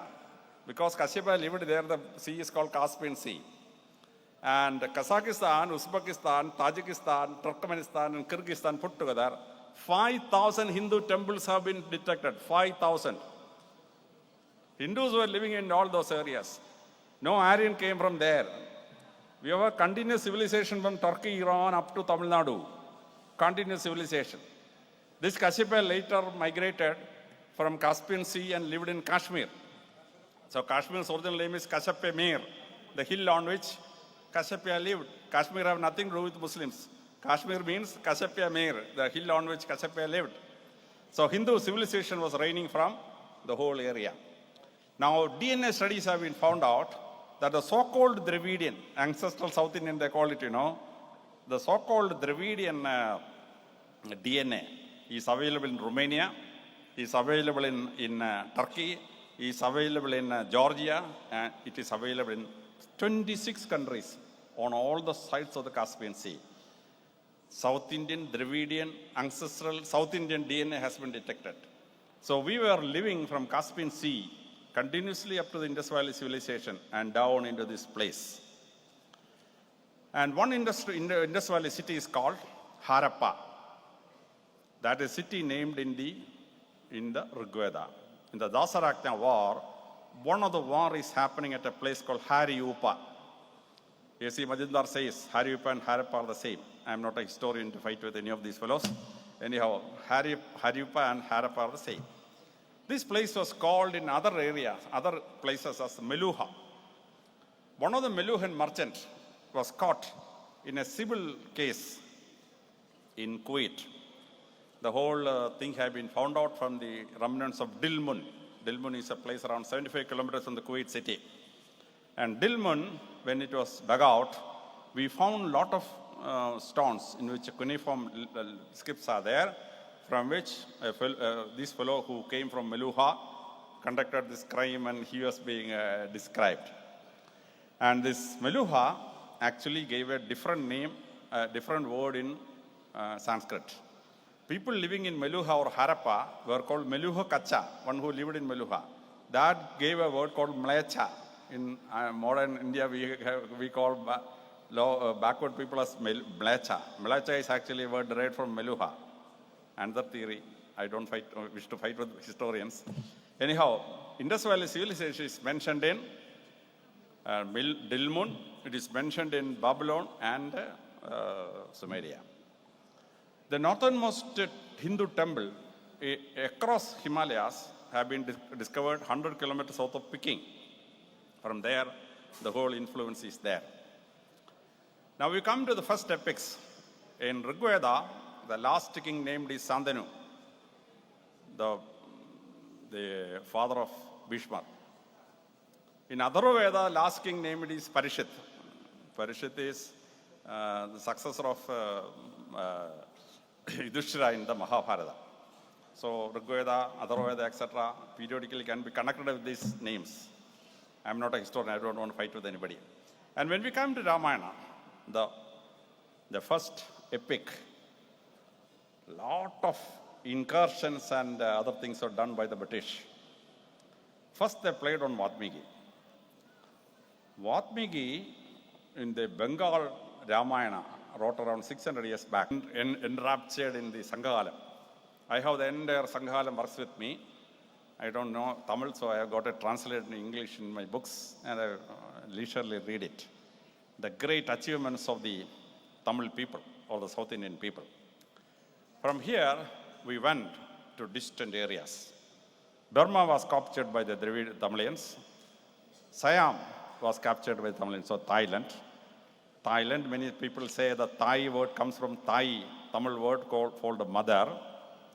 And its original name is Siam. Siam is coming from us, Shyamadesham, peaceful land. Shyamadesham became Siam. And then you come to Cambodia. Thailand is even now Hindu, Buddhist majority, 80% Hindus and Muslims and Buddhist. Cambodia, the original dynasty was a Tamilian dynasty or a Tamil Andhra Pradesh border. A Kaudinya, a fellow, went to Cambodia, married the Naga princess, and the Cambodian dynasty was created. Now, in between Nagas, you should understand, Nagas have nothing to do with serpent or cobra. Nagas were a particular race of people with a totemic symbol of the snake. They were a big race. They ruled almost the half of Iran. They ruled Afghanistan, and their famous king was Tatsha. And Tatsha's name was created with a great university, Takshashila University. And Tatsha's empire extended up to Delhi, where Arjuna came and fought with Tatsha and defeated them and all those stories in the Mahabharata. And these Nagas ruled Takshashila, Peshawar, Punjab, and all those areas. And one of the branches of Nagas became rulers of Maurya, Magadha. They were called Shishu Nagas. Triveni Sangam was ruled by a Naga king, and the whole of Eastern Europe and Western Europe ruled by Naga kings. And out of the Naga kings came Nanda, the rulers of Magadha. They were a Naga offspring or lower caste people according to new designation. Chandragupta Maurya, he was a Shudra according to records. again probably a Dravidian. So Shishu Nagas, Nandas and Mauryas, they are all original Dravidian, successors of Tamilians. And this Naga kingdom and Naga people created great people. Patanjali, who wrote the Patanjali Yoga Sutram, is a Naga. Panini, who wrote Ashtadhyayi, is a Naga, not an Aryan. Kalidasa, the great poet, dramatist, is a Naga. And in Tamil Nadu, we have a lot of Nagas, Nagapattanam, Nagarur, Nagargul, like that. 180 Naga connected towns and cities are there in Tamil Nadu. So this Nagas is originally a Dravidian people who settled from Afghanistan to the whole of North India down up to South India. And these Nagas from here went into Cambodia, Vietnam and Indonesia. And this Cambodia's original princess, Naga princess, married Kaudinya. Kaudinya is on the Visakhapatnam, this Andhra border, Kaudinya. Now everybody will be made Brahmin by this fellow. So Kaudinya was made a Brahmin. Don't believe in all those things. So the first Cambodian dynasty was formed. Cambodian people are Tamil origin, South Indian origin. And these people created Angkor Wat, the biggest Hindu temple in the world. Biggest temple in the world is not in India. Biggest Hindu temple is in Cambodia. 10 square kilometers of area, 5,500 acres of land. If you stand on the ground, you cannot see the whole of this temple, Angkor Wat temple. You would go into a helicopter and watch down. Wonderful. This particular Angkor Wat and the great temple was created by descendants of Dravidians, the Kaudinya's descendants. They created it. Jayavarman II to Jayavarman VII, all the 6 kings were Dravidian kings who constructed Angkor Wat. From where the Tamilians went and conquered Jaya, Srivijaya, Shailendra, Chamba like countries. That is Burma, Malaysia, Thailand, and Laos and Vietnam, ruled by the Tamilians. From there came the Shailendra Empire, fantastic empire, ruled by Tamilians. Tamilians conquered the whole of Shailendra. And they created in Indonesia the longest temple in the world, 1.5 kilometers long, Borobudur. You enter the temple in the front gate, you have to travel 1.5 kilometers to reach the back of the temple, Borobudur. First it was a Buddhist temple. Buddhist and Hindus, all the things are put together. The great Shilpis were Tamilians. We went and constructed the Borobudur temple. We constructed the Angkor Wat temple. And Chamba, Vietnam, was ruled by the Tamils for almost 600 years. Shailendra Empire ruled by the Tamils for almost 600 years. And Philippines, we went and conquered Philippines. And in Philippines for 300 years, Tamilians were the rulers. From there you go up to Australia. Now they say, the Britishers created a theory that the Austrian people came to place and they became Proto-Ausloid because they went to Australia. That's called Proto-Ausloid. In the Austric, the Maidriga constellation was named after an Austric word, Matriga. In the Austric Proto-Ausloid language, Gang means river. From that, Ganga was created. We people went into Malaysia and Thailand, where it became Mekong. Ganga became Mekong. We went into Australia. We started calling it Gulagong, Karudu River. So Ganga, Mekong, and Gulagong, same route going. And this particular people, the Maoris, they had a holy temple. Nobody was permitted to get inside. And recently, there was a lightning. It struck the roof of the temple. So people had to get inside to repair it.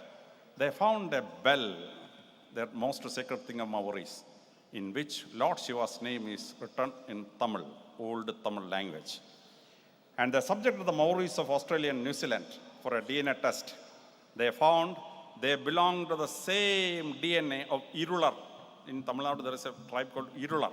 This Irular and Ulladar, the rat-eating people, in Tamil Nadu and Kerala, Ulladar. This Ulladar and Irular have the same DNA as the aborigines of Australia and New Zealand, the Maoris.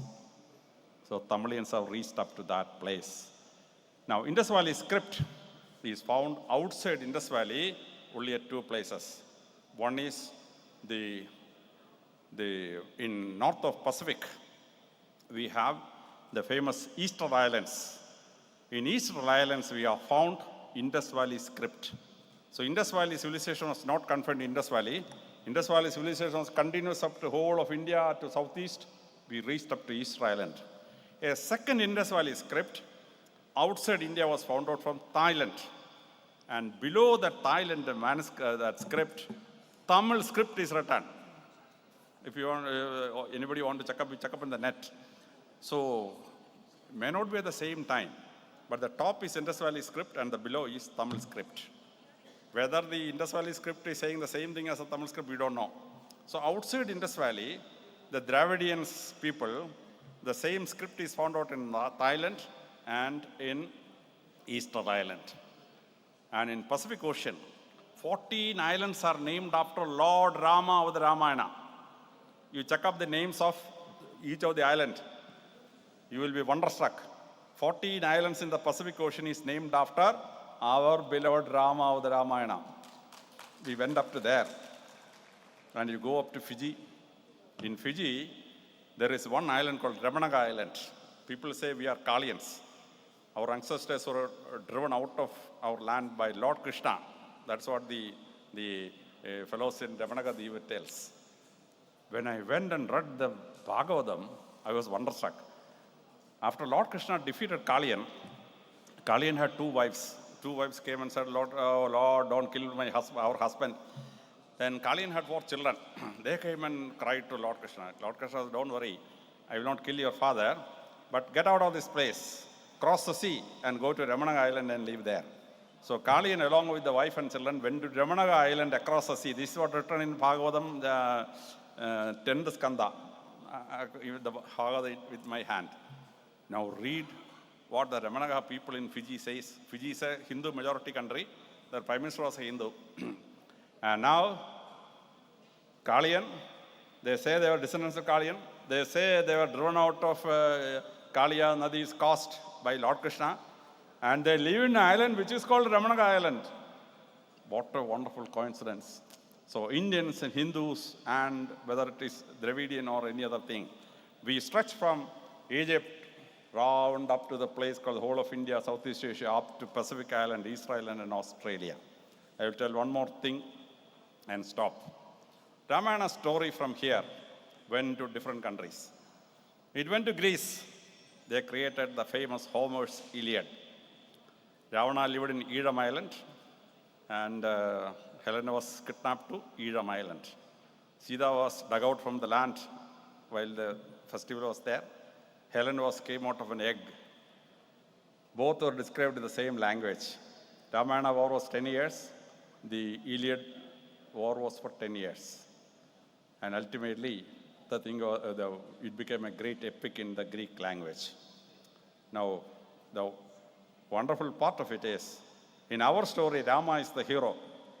But in Iliad, the kidnapped fellow prince's father is Ram. Ram. Ram became the father of the person who kidnapped. Ramayana's story went to Egypt. And in Egypt, Ramses, the king of Babylon, his wife was kidnapped by Ramses. That is the story shifted there. There, the kidnapper became Ram. In our Ramayana, Ram is a hero. In Greek story, Ram is the father-in-law. In the Egypt, the kidnapper became Ramses. What a wonderful way it turns. Our Ramayana went into Arabia. They said, look, our story cannot say that the younger brother took the wife of the elder brother. So in Arabic Ramayana, they made Bali younger brother and Sugriva elder brother. Problem is solved. Our Ramayana went to Thailand. Southeast Asian people said, oh, wife being kidnapped by somebody, and we cannot say this fellow is a great man. So what the Thailand people said, in Ramakyon, Southeast Asian Ramayana, they made Sita the sister of Rama. So sister is kidnapped, no problem. Wife getting kidnapped is a big problem for Southeast Asians. So one Ramayana story going to different parts of the world, how it changes. The greatest festival of Egyptians is Ram Sita's festival. Rama and Sita festival is the greatest festival of ancient Egyptians. You and me have to be very proud that we are Indians. We were ruled by Muslims for some time, we were ruled by Britishers for some time. But we are a great nation, 10,000 years old, stretching into 3 continents, Asia, Europe, and Africa. Let us unite. Don't fight Hindu, Muslim, Christian and all. We are all one. We are all one DNA. An occasional fellow may have come from outside. Unite. India was the richest nation in the world in 1662 when Milton wrote his Paradise Lost. The indescribable wealth of Satan has to be pictured. So Milton searched for words. Ultimately, in Paradise Lost, Milton said, Satan's wealth is like the wealth of Ormuz and the Ind. India's wealth was so proverbial. 1/4 of world economy was India. Now, Britishers plundered us. $44 trillion worth of wealth was plundered out of India. India became one of the poorest nations in the world. When India became independent, we were the 167th poorest country. By the year 2000, we came up and we became the 6th largest economy in the world. By 2014, we were the 5th largest economy in the world. And under the leadership of the beloved Prime Minister Narendra Modi, we should become number 3 or number 2 in the world. We should tell Sanatana's greatness to the whole world. After Vivekananda and some Swamis, hardly we have nobody now. Let us go to the whole world. Let us tell them how great is India. What is the great story of the Tamilians? How we created thousands of years world culture, we shaped the world culture. When that we can achieve, everybody sitting here to achieve it, then the voice of Covai become the voice of India. Thank you very much.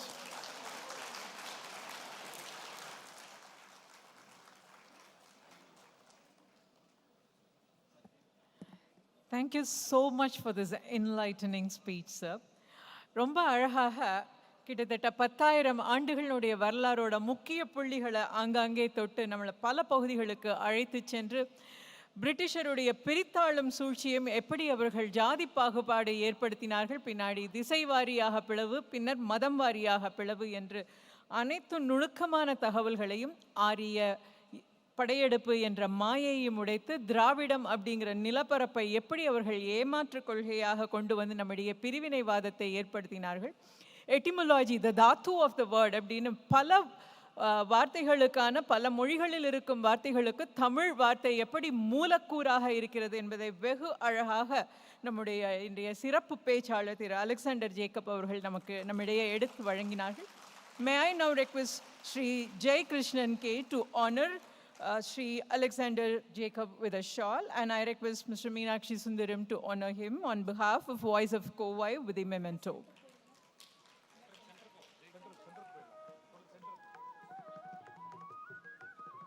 Ladies and gentlemen, Voice of Covai is honoring Sri Alexander Jacob.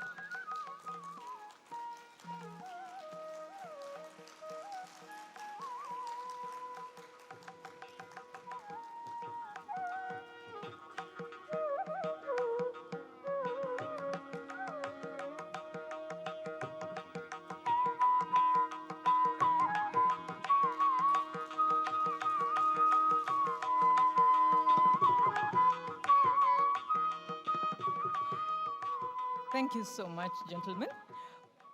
May I now take the privilege to introduce to you the next speaker of this day, Deepak Karanika, a well-known author who has written beautiful books and a subject which most people have not dwelled into. He, by profession, is a management consultant. He's an accomplished actor and director, a socio-economic expert, a profound orator and a traveler, and a keynote speaker for various events. He coaches young entrepreneurs, and he has been a part of advisor for many entrepreneurial adventures. He is the author of the book, The Gut Sutra, and here he is with us to talk to us about Gut Sutra in connection with India and rest of the world. May I now request Deepak Karanika to come out to the dais, please.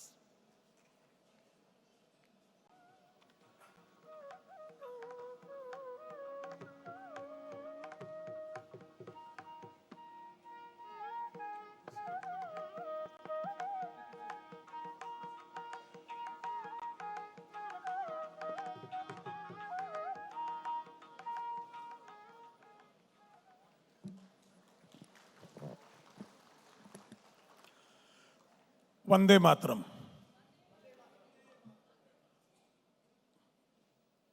I'm honored to be here. I heard all the three speeches since morning. Remember one saying that the more you look back, there is a chance that you will go more further. All these three profound speakers put us a history of our glorious past. And as the conclave says, aware, arise, assert. So I'll put another small piece for that first word, aware, about what is getting built around us. It was Tuesday, and the date was 9/11. I was in US when this Twin Tower collapsed. There were 6,742 planes were in the sky of United States. They were all forcibly taken down with a presidential order. President was George W. Bush. When 6 of their planes were not coming down, President sent F-16 with another order to blow them in the sky so that they don't demolish any other monument. Those were forcibly taken down by F-16 chasing them. Still one collapse on Pentagon. From that day till today, we are all thinking, and most of the world people are, who has some world affair knowledge, access, reading, they all think that this is done by bin Laden.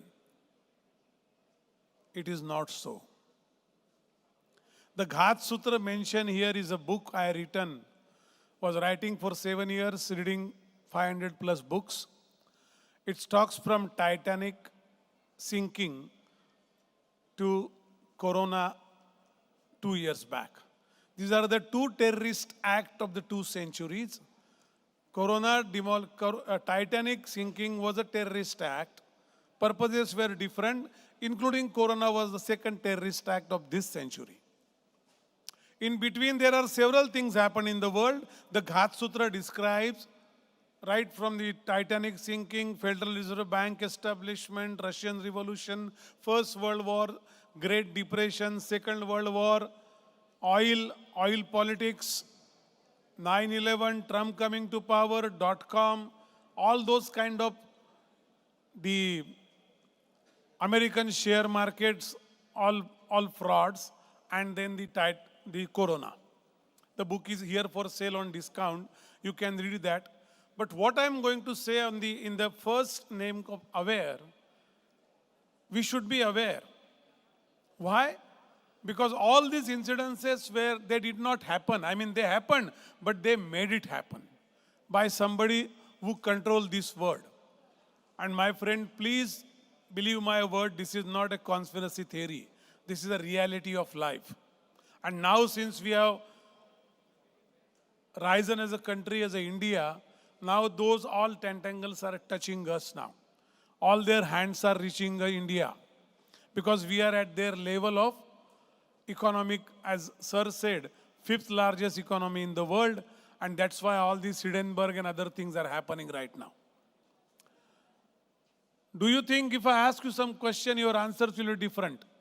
What you read in the history, but reality is very different. Do you think Russian Revolution is done to establish communist? Of course it is done by Trotsky and Lenin, but they were funded by Rockefellers and Rothschilds, who were capitalists. Do you think Karl Marx has written a Das Kapital, which is a communist manifesto, what they call, is actually a concept written by Friedrich Engels, developed by Karl Marx, who is a blood lineage of Rothschild, who is the most capitalist, the richest capitalist in the world, even today. If I tell you, like I said, bin Laden has nothing to do with 9/11, because if you see the American currency note even today, it has our currency note has one statement saying, this is I promise to pay the bearer of this ₹100. It's a promissory note behind which the government of India stands. Nobody can deny that note. It's a crime. It's an unbelievable crime. But American currency note printed by a Federal Reserve Bank, which is a private bank, and that note carries the wording, this is a legal tender for all debts, public and private. That is not, though the bank is called federal, it is not a government-controlled bank. Although the president is nominated by President of United States, president of that bank, but out of the three name given to him, he selects one. That's the authority he has. People do not even in India understand the Federal Reserve Bank is the biggest banking cartel happen in the world, because of which the most of the countries, they lost their direction in the economy. Bank of England is a private bank. Bank of France is a private bank. Deutsche Bank is a private bank. Bank of Netherlands is a private bank. All these banks are owned by bank cartel groups. That is what Ghat Sutra describes in very detail. You can read that. But the reason is because it's a globalization and it's a global economy. See, the time has come so long. Our own Bhishma said during Draupadi Vasraharana that Arthasya Purusho Dasa. And we forgot his saying. And now they are telling us Arthasya Purusho Dasa. Wall Street is telling us, and we are just following like a goat. In the globalization is another malice tool. So Lenin and Trotsky, they are funded by Rockefeller for what? For 950 tons of gold which Tsar used to own, Russian emperor. The entire European correction happened because of two world wars. The correction of culture, the correction of living, the correction of economy, the correction of resources, the correction of people, and the correction of peoplehood. That all got corrected as per their agenda in the two world wars. The triggering event can be some silly event. Denmark prince is killing somebody and some fire shot and something. But if I tell you Adolf Hitler, during his Holocaust, which killed 6 million Jews,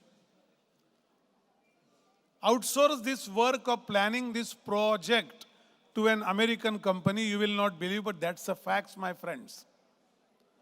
It was a $6 million contract in 1933 given to an American company because Hitler made a speech before doing this that I do not want to get a small boy of other religion, other caste, other can should not be yet killed in this Holocaust, only Jews.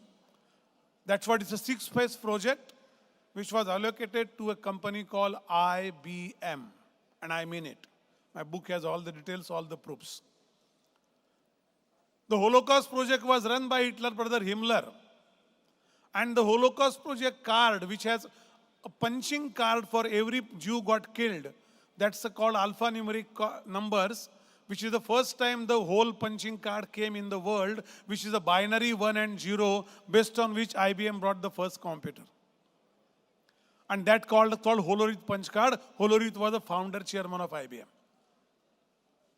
If I tell you, the oil, we all know the oil comes from Middle East, most of the quantity.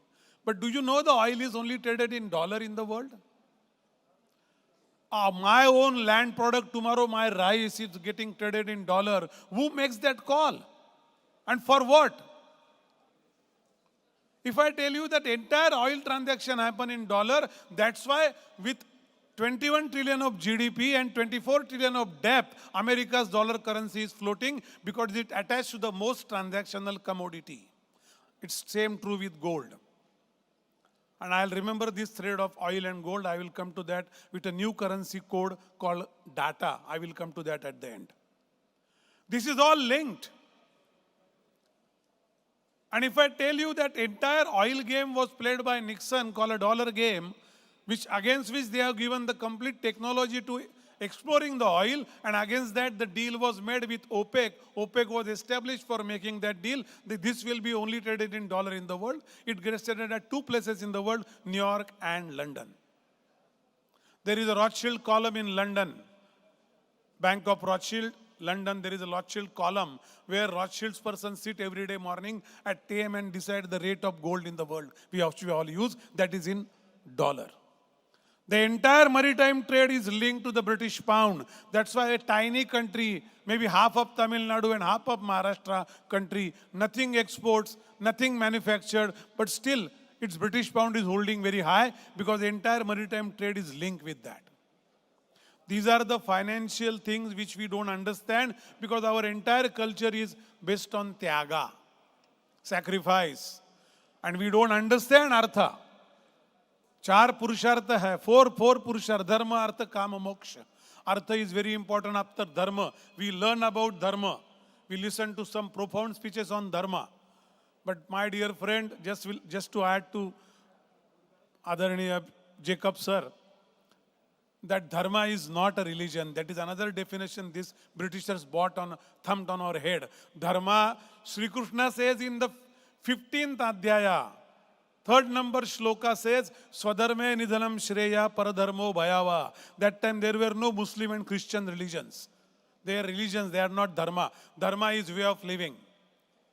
So dharma, after that it comes artha. To make your moksha is not again salvation. That's a stupid translation. To go to that moksha, that fulfillment, you have to pass through artha after dharma, and artha is very important. On the artha, entire world is moving, and we are not understanding the globalization is a game played. If I tell you that there are 365 architects, engineers, and structural engineers, they were making very hue and cry in US after 9/11, saying that how a 195 feet long plane can demolish a building which has 7.9 Richter scale capacity for any earthquake. How much gallon petrol any plane has? 70,000 gallon, which hardly comes to what? 280,000 liters. That's a petrol bomb of that size. When it bursts, not a 7.9 Richter scale building will collapse. So that was made collapsing from another building called 47th story, World Trade Center number 7. And I worked on Wall Street for 11 years. So I can tell you the lane and house by map of that place. It was just 1.5 lane and 3 blocks away from World Trade. From there, the detonator were operated. If I tell you, Great Depression was a very planned activity by these people, so that the American get demolished. After getting hold of their currency, which is dollar, they got hold of their personal wealth also by bringing Great Depression. My book has a very detailed graph of that, what they planned, what they achieved. America was devastated, and that time this credit system came. What is credit card? You are borrowing from future. Try to understand this concept very simply. If you don't understand artha, there is no journey further. So Ghat Sutra will give you that inside idea, but moreover, I am coming to, when the speech is about India, I will come to that, how we are getting trapped in this. Because we are not understanding, we are not economically literate. And I don't mean to humiliate anyone, don't mean to insult anyone. I'm just trying to say, our school, the Artha Shastra, which is economics, is taught in BA Economics. BA is not topic of science. Bachelor of Art is a topic of ethics and philosophy. Artha is not philosophy, economics is not philosophy. It is a science of resources. And in this country, from beginning, it was taught in some philosophy and ethic topics. So nobody want to understand that. They think it is something spiritual. The biggest economist in the world is our mother, who throughout her life makes meet the need to the available resources in the house. That's what she does. That's what the finance minister of the country should do. I do not understand why we need a lawyer finance minister. There is nothing to defend. He should be a socio-economist. But alas, we have what we have. But unless we understand this, we will not be able to fight that concern. If you are not aware, you will not have any chance to arise. Forget about asserting, because knowledge is power. In all these things, what these people have done, they have literally brought the entire world to their knees. The World Bank, and I am making a very serious and very responsible statement. The World Bank and IMF are the mafia organizations. And if you think I am cooking this in my mind because I want to have some sentimental statements here, no. This is what has been said by Joseph Stiglitz, who is a Nobel laureate. Director of IMF said these organizations have become mafia organizations. Take an example of Rwanda, how Rwanda was demolished. Rwanda is a miniature scale of India. Same fertile land, same multi-crop country, farming country, agricultured country. Got demolished because of these people. India is a big ship. It will take time to sink if we will not be aware. And that's what I'm trying to make it. So these people have their hands around India, very well rich. We think 1991 was the first globalization India has seen. Then what the Silk Route was doing? What Java, Sumatra spices were going all over the world? From which route? Was not that globalization? What was that? So you bring some term and put on us. And what has this globalization created for us? For an ancient country like India? A company, any American company, their economic geography map has become larger. American company or any oil company, if it's working in 50 countries, their graph geography is that. The borders are not physical now. The borders of economic borders. That's why you take first 100 economies of the world. There will be 59 companies and 41 countries. Countries by GDP and companies by revenue. So 59 companies have more revenues than most of the economies, GDPs, economies of the world countries. Where country is not a company, it's a living entity. People are living in that country, they have culture. These people have created entire culture in the commodity. That exactly happened to Middle East because they got oil. So it's a very, very important turn of our life of this century. Like Corona, the last disaster and the first of this century, was a complete biological war. Why American president, even the president now came again, Trump, he said several times that China made this happen. Why there was no lawsuit in the Geneva court? I have gone to Wuhan 7 times. This Wuhan lab, where America by federal law, they do not test, they do not process any toxic material, and they do not do testing of virus. As a federal law which cannot be overcome by even president, American lands are not allowed for that. So that's how they have given their Center for Control Disease. They have given $5 million grant to Wuhan lab to process COVID family viruses. At one point of time, the viruses started mutating because that's what happens in virus testing. They started mutation and then the mutation went out of hand. And China thought this can be used as a biological weapon to kill the world, to kill the people in the world, to kill the economies of the world. And they were successful to some extent. But since America has funded that lab, what was the agreement? The agreement is online, you can read it. I heard they have revised by that WHO President Tedros. He has revised that agreement, I heard later on, to hide something because there was no clause of making the mutation report of every minute. And that's why we face Corona. For what? So these are the power games which will go on, and now center is India. After Corona, they found, see, I always ask one question to all these so-called intellectuals. In our Mumbai circle, there are too many of those socialist, communist intellectuals. I ask them a simple question, that if this country was of no self-respect, was of no entity, was a garib, what kind of a very poverty, below poverty line people living, all casteism, all divide, all stupid civilization, why the hell people kept coming here for thousands of years? Will you go to a dirt place and did loot?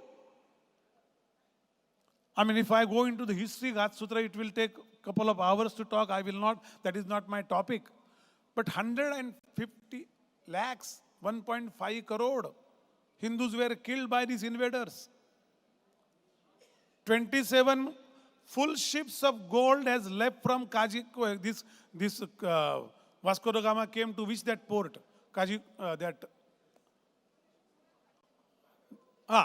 That port, 27 ships of gold went. There receipts. In my book, the entire details are there. They have gone to whom? Which country you have taken to? For what? The entire Ghat Sutra is now started playing around us. Ghat Sutra ka meaning hai It is not Ghata Sutra, it is a Ghat. Ghat Sutra, there is no English word for this word, so I kept this word in English book also. I want to coin like a Kama Sutra, this word. And I want to do it deliberately because there is no English word. I tried to search for 3 years. Ghat is something malice act. And Sutra is, there is a theme of malice acting. That is Ghat Sutra. And now that what's happening in the world, after demolishing the country, correcting the European economy, making America #1 debt-owned country and #1 economy, making China not known economy country. We don't know what China is doing. They say 21 trillion, 12 trillion. I don't believe because there are something happening in China which nobody knows. After making all that, now they are telling that they are trying to touch India because India is on the rising. It's very important why our Prime Minister has done Atmanirbhar. Try to understand these schemes are the defending deep state. Ghat Sutra is nothing but an activity of deep state. And deep state activities are too much. I will give you 3 examples. What are covering us now? They are inside India through Hindenburg. They are trying to demolish Indian market by the probe of Hindenburg and all these. They are all, George Soros is a puppet of these people who are running this world, who are called kingpins. George Soros is a puppet of them. He was an employee of them, take it that way. He is, and still today. They are Rothschilds, Rockefellers, and Morgans. They are the kingpins. They own more than $1,500 trillion. No audit. There no companies are there. Wealth is not displayed in any auditing firm, in any auditing framework of the world. They were never asked question by any country in the world because they hold most of the banks in the world. We should be grateful to Dr. Baba Saheb Ambedkar. Because of him, this Reserve Bank is Indian. There was a Cripps Commission came to India. Sir will know better. And he said, they suggested to have a central bank. Ambedkar presented a presentation and then converted to a book called Problem of Indian Rupee. And because of that, he defended, so he fought with tooth and nail. And then Cripps told Mr. Nehru that no, the person what is talking makes sense. We don't want to put something which will create another disaster for you. Otherwise, these people surrendered to them for bringing a central bank. Our country, a country with 5th largest economy, 144 crore tomorrow's consumption or demand kind of population will have a government-controlled central bank is a big pinch they are getting. That's why all these economic disasters are started playing in share market so that they will say this, there are no control of a bank on these people. The country's central bank is not, government is not worried, they are not understanding this. We need a private sector bank. That's exactly was in US in 1910, before they brought this federal bank. And the 3 people who opposed federal bank was Benjamin Guggenheim, he is the mine empire of America. John Jacob Astor, who built the first trust in America. And Isidore Straus, who is the owner of chain Macy's. These are the 3 big businessmen in America who were opposing tooth and nail to the federal bank. Of these people's, all this malice intention of creating a private central bank, and they all got killed in Titanic accident. They all got down with Titanic. John Jacob Astor's wife, Eva, has written a book because she was let go on the ship. He said, I requested my husband to come because you are very important to millions of people in the country. You are a watchdog for this country. He said, no, until the last boy or the last small person in the boat or a lady leave the boat, I will not go to the lifeboat. There were no enough lifeboat. All that incidents day by minute I have written in the book. The issue is these people got killed and the oppose stopped. Federal bank got established. Rothschild got funded to Lenin and Trotsky. Trotsky has been given 20 million by a CIA director, flew himself to Europe, handed over the bag to there to get Tsar regime demolished. They got control of gold, because gold was the currency that time. Then the currency became oil. And now the currency is data. What Zuckerberg said a month back, maybe 3 weeks back, he said, yes, all the big corporations who work in metadata, they are very much in consultation with Pentagon, CIA and FBI. What data you are using on Facebook, I'm not saying you don't use Facebook, But try to understand what you are putting is getting somewhere collected. Data is a currency for tomorrow. Try to understand that. That's why Modi ji is putting huge pressure on Mark Zuckerberg and Facebook to have the metadata ownership in India. That's a different ball game. That's defending deep state. They will try to take out everything what you have. And this will go on increasing day by day. Since now we started we defended very much in the Hindenburg case, in the international court. Now they brought another thing against Adani. And now, with the simultaneously, Mizoram chief minister goes to US. And he talks about Mizo is a separate community and not part of India in United States. When he is a vote-taken chief minister of a state. That is funded, the trip was funded by whom? Find out. The same group where trip was funded of Rahul Gandhi in United States, where he talk all, sorry for the word, bullshit things in United States against India. Same thing happened in Sri Lanka. What is happening on the leftist movements in Sri Lanka now? After Hambantota exercise was failed, miserably, because there was no, the port doesn't have a business as China desired. Even they cannot control India from there because we took severe objections. Maldives is here and there, jumping like a ping pong ball. But we'll pull Maldives strings one day for sure. Now they started the biggest blow in Bangladesh. Sheikh Hasina's government going is not a blow to Sheikh Hasina, but to Indian sovereign government. They are on our doorstep now. We are all happy, eating breakfast and having lunch and dinner and enjoying friends and parties. We do not even feel that how the things are coming closer to us. But we have to think, man, because we are, the people who is literate has no excuse of saying tomorrow I am not aware. A person who is fighting for life can say that I am not aware because he is fighting his day-to-day life. A person like you and me who are little bit literate, little bit can read, understand, have no excuse. This will be a blow to our own country if you are not aware. That's why I am very grateful to these people that they put this conclave of aware with the word aware. Because aware is the first step. Aware makes you arise. And arise makes you assertive. And as Swamini very correctly said, the next A will be act. But for the economic periphery, madam, the first thing is to act now because we are aware and now we don't want to wait everyone 144 crore to get arise or, assert. We need to work, who will understand, we need to work on these economic tools.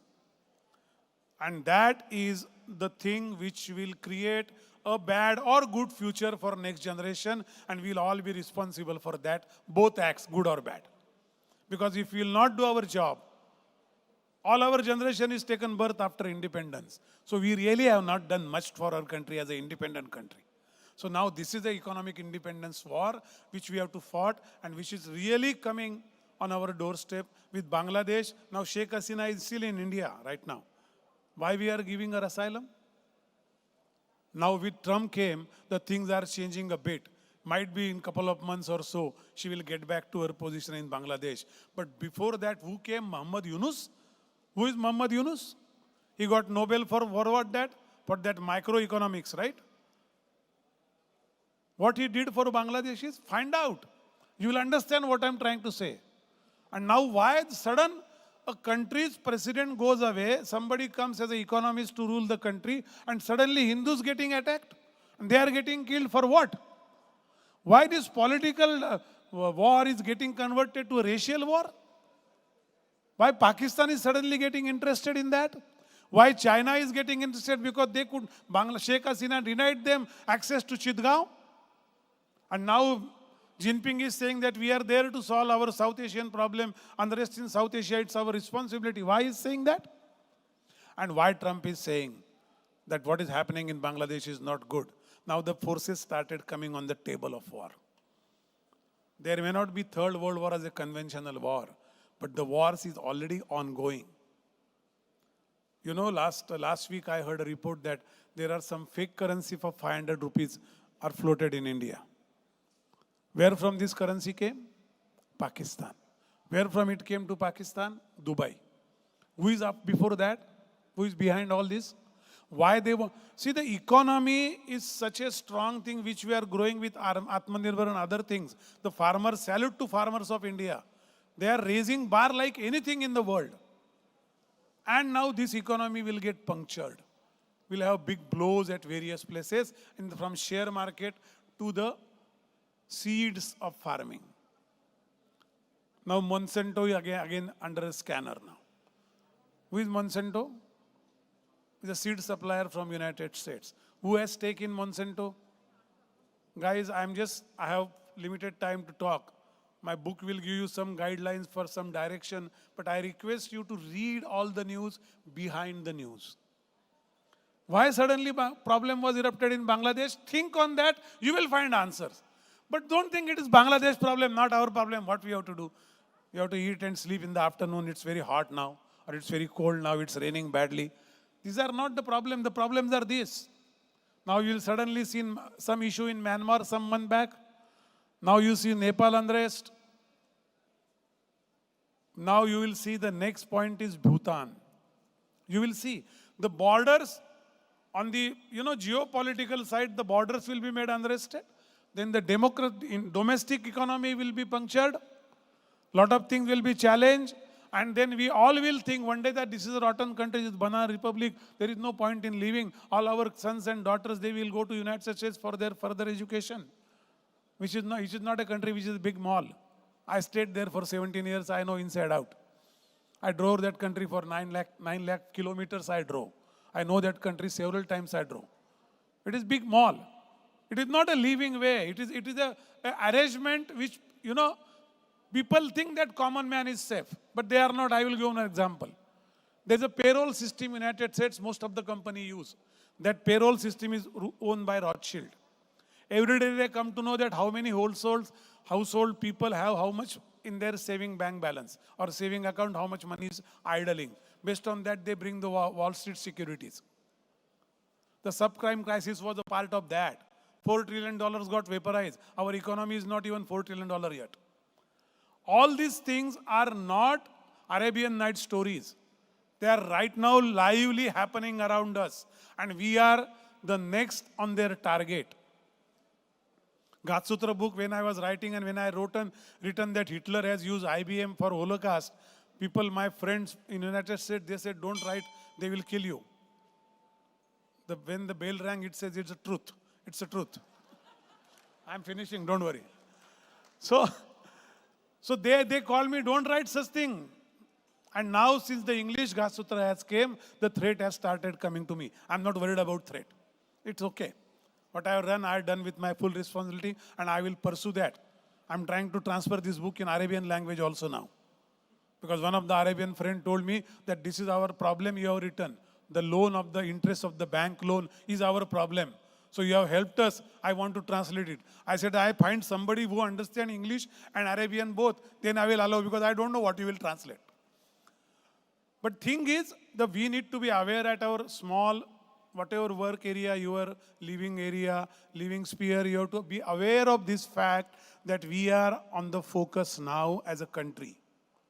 Our Prime Minister, there will be attempt of, on his life in future. And I'm not predicting, I'm not astrologer, I'm saying these are the things, because the political stability is the biggest hurdle for them to make anything happen. Even with 240 numbers, there is a very political stable government. Thanks to our friends in that government. But instability will create a problem because the decision happens through political system. The economic decision of making Reserve Bank as a private bank will happen through political system. So now they are making sure that the political system get challenged from all angles. And as sir very rightly explained, this caste and religion, they will all come in picture now, all come in focus. At your level, my friends, let us follow this A3 slogan. Let us be very aware of what is happening around us. Let us rise from our day-to-day tiny world and try to be a citizen of this country. And let us be very much assertive about what is in the interest of our country to our last breath and last drop of the blood. If that oath we take, then I think the A3 is successful. Thank you very much.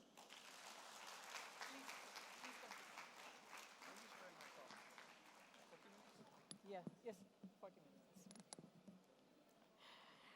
Thank you so much, sir. That was demystifying so many data points, and maybe we should say that you need not rip apart truth like this and make us understand so many facts and be aware of so many things. May I now request Mrs. Vidya Surender and Srinivas, Advocate Mr. Srinivas, to honor our guest of honor here.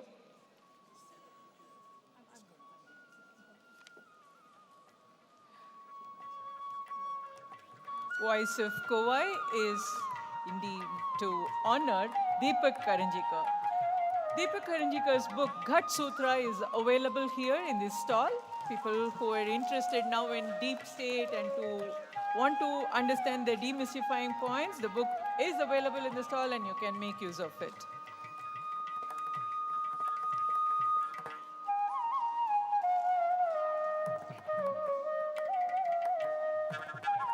Thank you so much. அடுத்ததாக நம்மிடையே உரையாற்ற விவசாயிகளின் முன்னேற்றத்திற்காக பாடுபடும் விவசாயிகளுக்காக பல போராட்டங்களை எடுத்து நடத்தும் பெரியவர் திரு நல்லசாமி அவர்களை மேடைக்கு அழைக்கிறோம். போராட்டம் நிறைந்த வாழ்க்கை அப்படிங்கிறதுக்கு திரு நல்லசாமி அவர்கள் ஒரு உதாரணம். தினமும் விவசாயத்தை விட அதிகமாக அவர் சந்திப்பது வழக்குகளை தான். பல்வேறு வழக்குகளை தினமும் சந்தித்து விவசாயியின் நலனுக்காக போராடி வரும் திரு நல்லசாமி அவர்கள் இப்பொழுது நம்மிடையே உரையாற்றுவார்.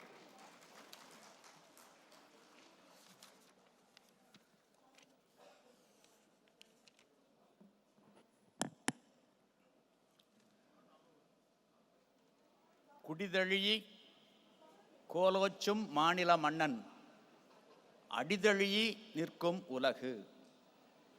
குடிமக்கள் நலனில் அக்கறை கொண்டு தொலைநோக்கு பார்வையில் சிந்தித்து வரும் தலைமுறையை முன்னிறுத்தி நல்லாட்சி நடத்துகின்ற ஒரு மாநில ஆட்சியாளன் பின்னால் ஒட்டுமொத்த உலகமும் அணிவகுத்து நிற்கும்.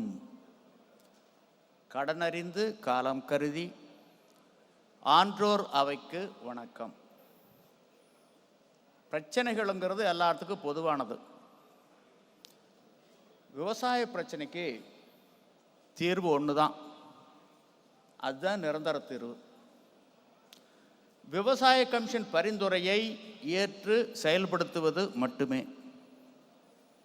இப்போ அரசுகள்லாம் இலவசம், மானியம், சலுகை, கடன் தள்ளுபடி, காப்பீடு, நிவாரணம், வருமான வரி விலக்களிப்பு போன்ற சலுகைகளை அளித்து வருகின்றன.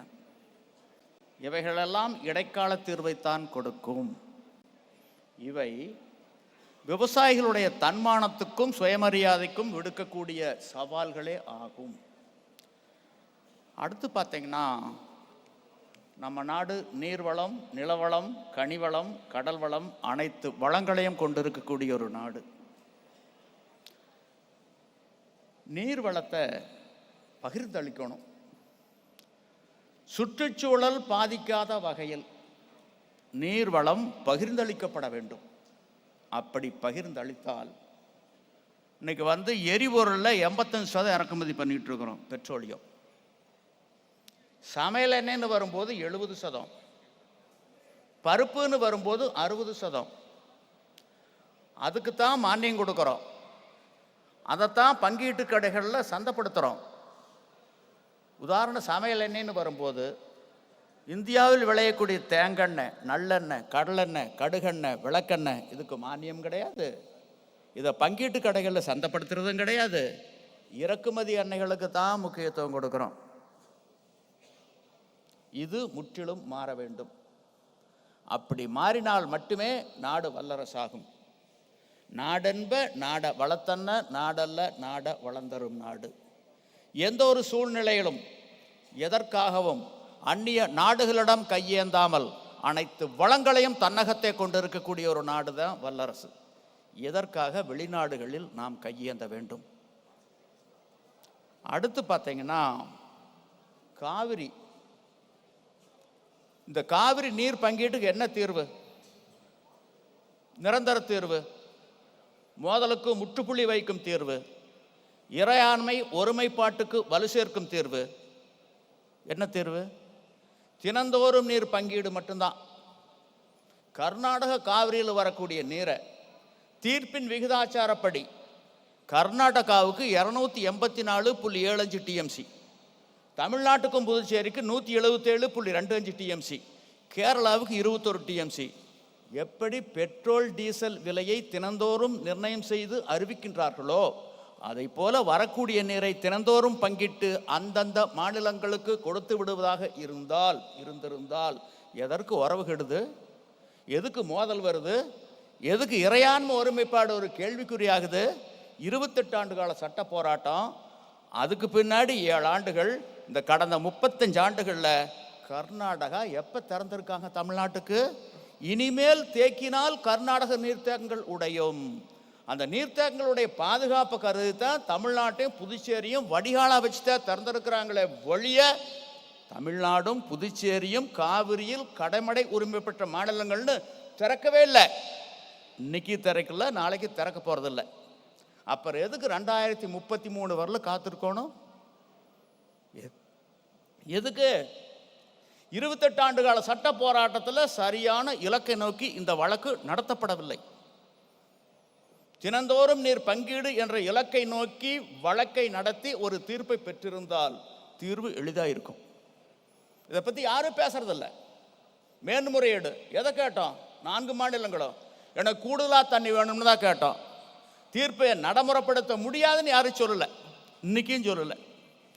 அடுத்து பார்த்தீங்கன்னா தமிழ்நாட்டு பிரச்சனை. உலகத்தில் எங்கேயுமே கல்லுக்கு தடை கிடையாது, தமிழ்நாட்டை தவிர. தமிழ்நாட்டிலே மட்டும்தான் கல்லுக்கு தடை வச்சிருக்காங்க. இப்போ பல அரசியல் கட்சி தலைவர்கள், தமிழ்நாட்டு மக்கள், நான் வெளிப்படையாக சொல்கிறேன், 7.5 கோடி மக்களுக்கும் மது விலக்கு, மது கொள்கை மற்றும் போதைப் பொருள் பற்றிய புரிதல் இல்லவே இல்லை. கல்லுனா toddy is not intoxicating liquor, it is part of food as per article 47 of the Indian Constitution. It is not intoxicating liquor. என்ன கேட்குறாங்க? தமிழ்நாட்டில் கல்லுக்கு அனுமதி கொடுக்க வேண்டும், அரசு கள்ளுக்கடைகளை திறக்க வேண்டும். இவை இரண்டுமே புரிதலின்மையினுடைய வெளிப்பாடுகள், அரசியலமைப்பு சட்டத்துக்கு எதிரானவை. எதற்காக தமிழ்நாடு அரசிடம் கல்லுக்கு அனுமதி கேட்க வேண்டும்? 1950 ஜனவரி 26 அரசியலமைப்பு சட்டம் நடைமுறைக்கு வந்தது. அந்த சட்டம் கொடுத்திருக்கும் உணவு தேடும் உரிமை தான் கள் இறக்குவதும் பருகுவதும். கலப்படத்தை காரணம் காட்டி தமிழ்நாடு அரசு அநியாயமாக இந்த உரிமையை பறித்து கொண்டது. பக்கத்தில் பாண்டியில், கேரளாவில், தெலுங்கானா, ஆந்திரா, அண்டை மாநிலங்கள், உலக அளவில் எங்கும் கல்லுக்கு தடை கிடையாது. அங்கே கலப்படம் செய்வாங்கல்ல, அந்த அரசுகள் எல்லாம் கலப்படத்தை கட்டுப்படுத்துகின்ற பொழுது தமிழ்நாட்டில் எங்களால் மட்டும் கலப்படத்தை கட்டுப்படுத்த முடியவில்லை என்றால் தமிழ்நாடு அரசு ஆளுமை இல்லாத அரசா? ஆளுமை இல்லாமல் போனால் ஏன் ஆட்சி பொறுப்பில் இருக்க வேண்டும்? இதையல்லவா கேட்க வேண்டும், இதையல்லவா சட்டப்பேரவையில் ஒரு உறுப்பினர் பதிவு செய்திருக்க வேண்டும். மாறாக கல்லுக்கு அனுமதி கொடுங்க, கள்ளுக்கடைகளை தரங்க, புரிதலே கிடையாது. கேட்க வேண்டியதானே, under what authority you are holding such an office as a chief minister of Tamil Nadu? அரசியலமைப்பு சட்டப்படி சத்தியவாக்கு பிரமாண ரகசிய காப்பீடு தானே கொண்டிருக்கீங்க. அதை மதித்து நடக்க வேண்டிய கடமை பொறுப்பு உங்களுக்கு இருக்கா இல்லையா? இல்லைன்னா you are not the chief minister of Tamil Nadu. இப்படியெல்லாம் கேள்வி கேட்டிருக்கணும். கள்ளு கடைகள் வேணும்னு கேட்குறாங்க. ஒரு மரத்துக்கல்ல 48 நாட்கள் ஒரு மண்டலம் தொடர்ந்து பருகி வந்தால் பல நோய்கள் குணமாகும்.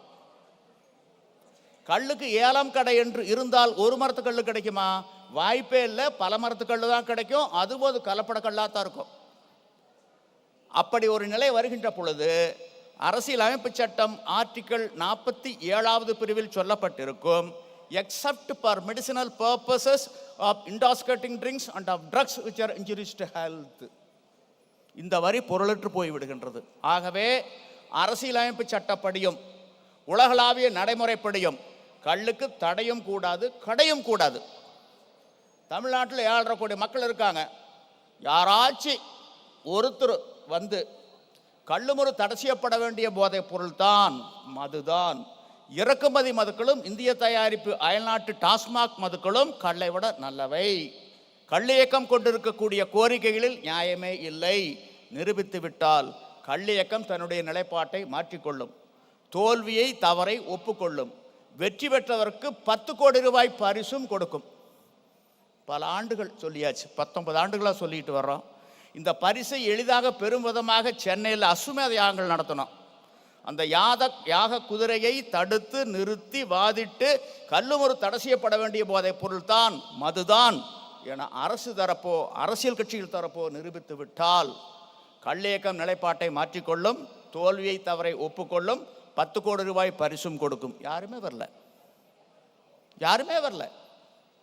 எது கட்சி எதுக்கு ஆட்சின்னு கேட்கக்கூடிய ஒரு நிலை இருக்கு. அடுத்து பார்த்தீங்கன்னா பத்ம விருதுன்னு ஒரு விருது கொடுக்குறோம். பத்மஸ்ரீ, பத்மபூஷன், பத்ம விபூஷன் 2 வருஷத்துக்கு முன்னாடி 129 பேருக்கு கொடுத்தாங்க. அதில் ஒரே ஒருத்தர் தான் விவசாயத்துறை சாதனையாளர். ஒரே ஒருத்தர் தான். 129 நபரில் ஒரே ஒருத்தர் தான். நாடு விவசாய நாடு, விவசாய நாட்டினுடைய முதுகெலும்பு.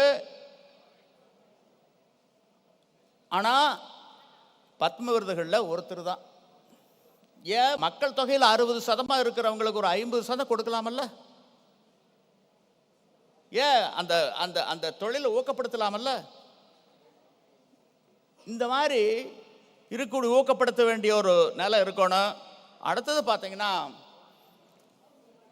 மேலை நாடுகளில் வளர்ந்த நாடுகளில் தடை செய்யப்பட்ட தொழில்களுக்கு சிவப்பு கம்பளை விரித்து விட்டதனுடைய விளைவு, கடந்த காலத்தில் விட்டதனுடைய விளைவு நிலம், நீர், காற்று, ஆகாயம் எல்லாம் மாசுபட்டு போச்சு. இன்னைக்கு நாடு உலகத்தினுடைய குப்பை தொட்டியாக ஆக்கப்பட்டு இருக்கின்றது. இதற்கு தீர்வு கண்டேதான் ஆக வேண்டும். நீங்கள் அடுத்து இந்த கலப்படம்னு சொல்லும்போது பார்த்தீங்கன்னா கலப்படம் இல்லாத இடமே கிடையாது. உணவிலிருந்து உயிர்காக்கும் மருந்து வரலும் கலப்படம் எல்லா இடங்கள்லையும் இருக்குது. பாலில் 69% கலப்பட பால்னு மத்திய அரசு ஒத்துக்கிறாங்க.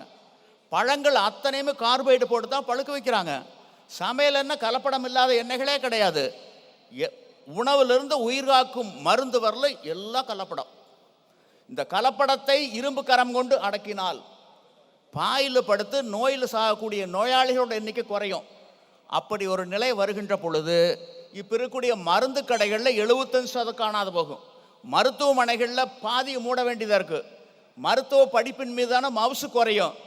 நீட்டு காணாமல் போகும். நீட்டை ஒழிக்கிறதுக்கு இதுதான் வழி. யாராச்சும் பேசுகிறோமா?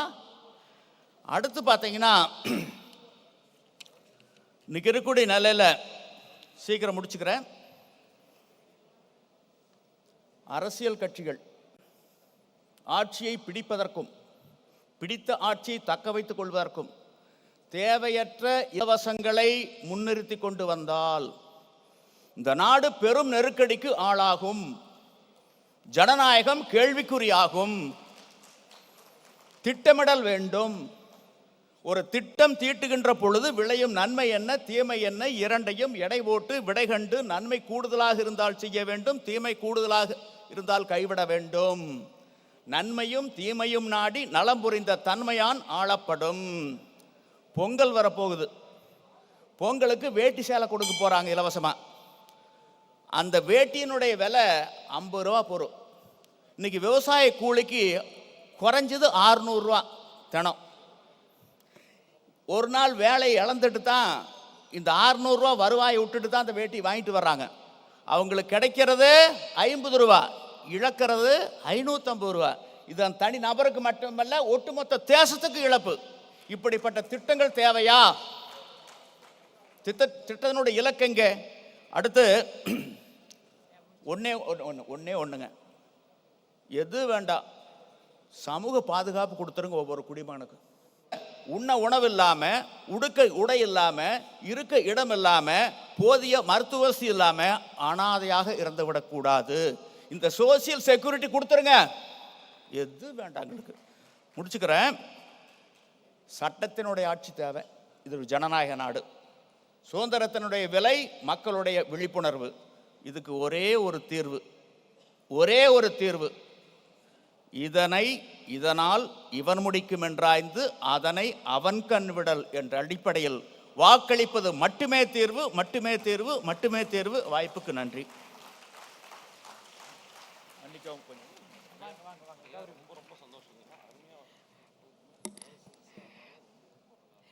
The former Sri Nallasamy started off with water sharing, talked about the farming practices and how natural farming is very important, and finally made his pinpoint with no freebies as the most important point he focused here. May I now request Sri Gokula Das, former Joint Director, Environment Engineer, Tamil Nadu Pollution Control Board, to honor our farmer Nallasamy Chinimalai. And a volunteer of Voice of Covai. Voice of Covai is proud to have Sri Nallasamy here with us.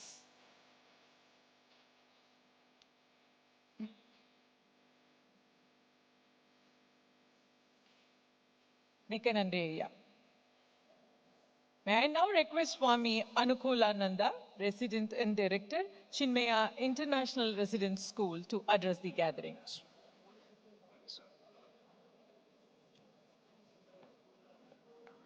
Over to you, Swami. Hari Om and pranams to everybody who assembled here. My name is Swami Anukulananda. From the morning we've been hearing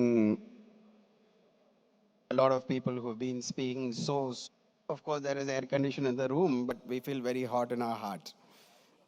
There are just 2-3 statements which I would like to speak about and bring your attention to that. The first statement is Yatha Drishti Tatha Srishti. The question is, how does Yatha Srishti become Tatha Srishti? In between, there are two things. Yatha Srishti becomes Yatha Bhavana. Yatha Srishti becomes Tatha Bhavana. Yatha Bhavana becomes Tatha Karma. And Yatha Karma becomes Tatha Srishti.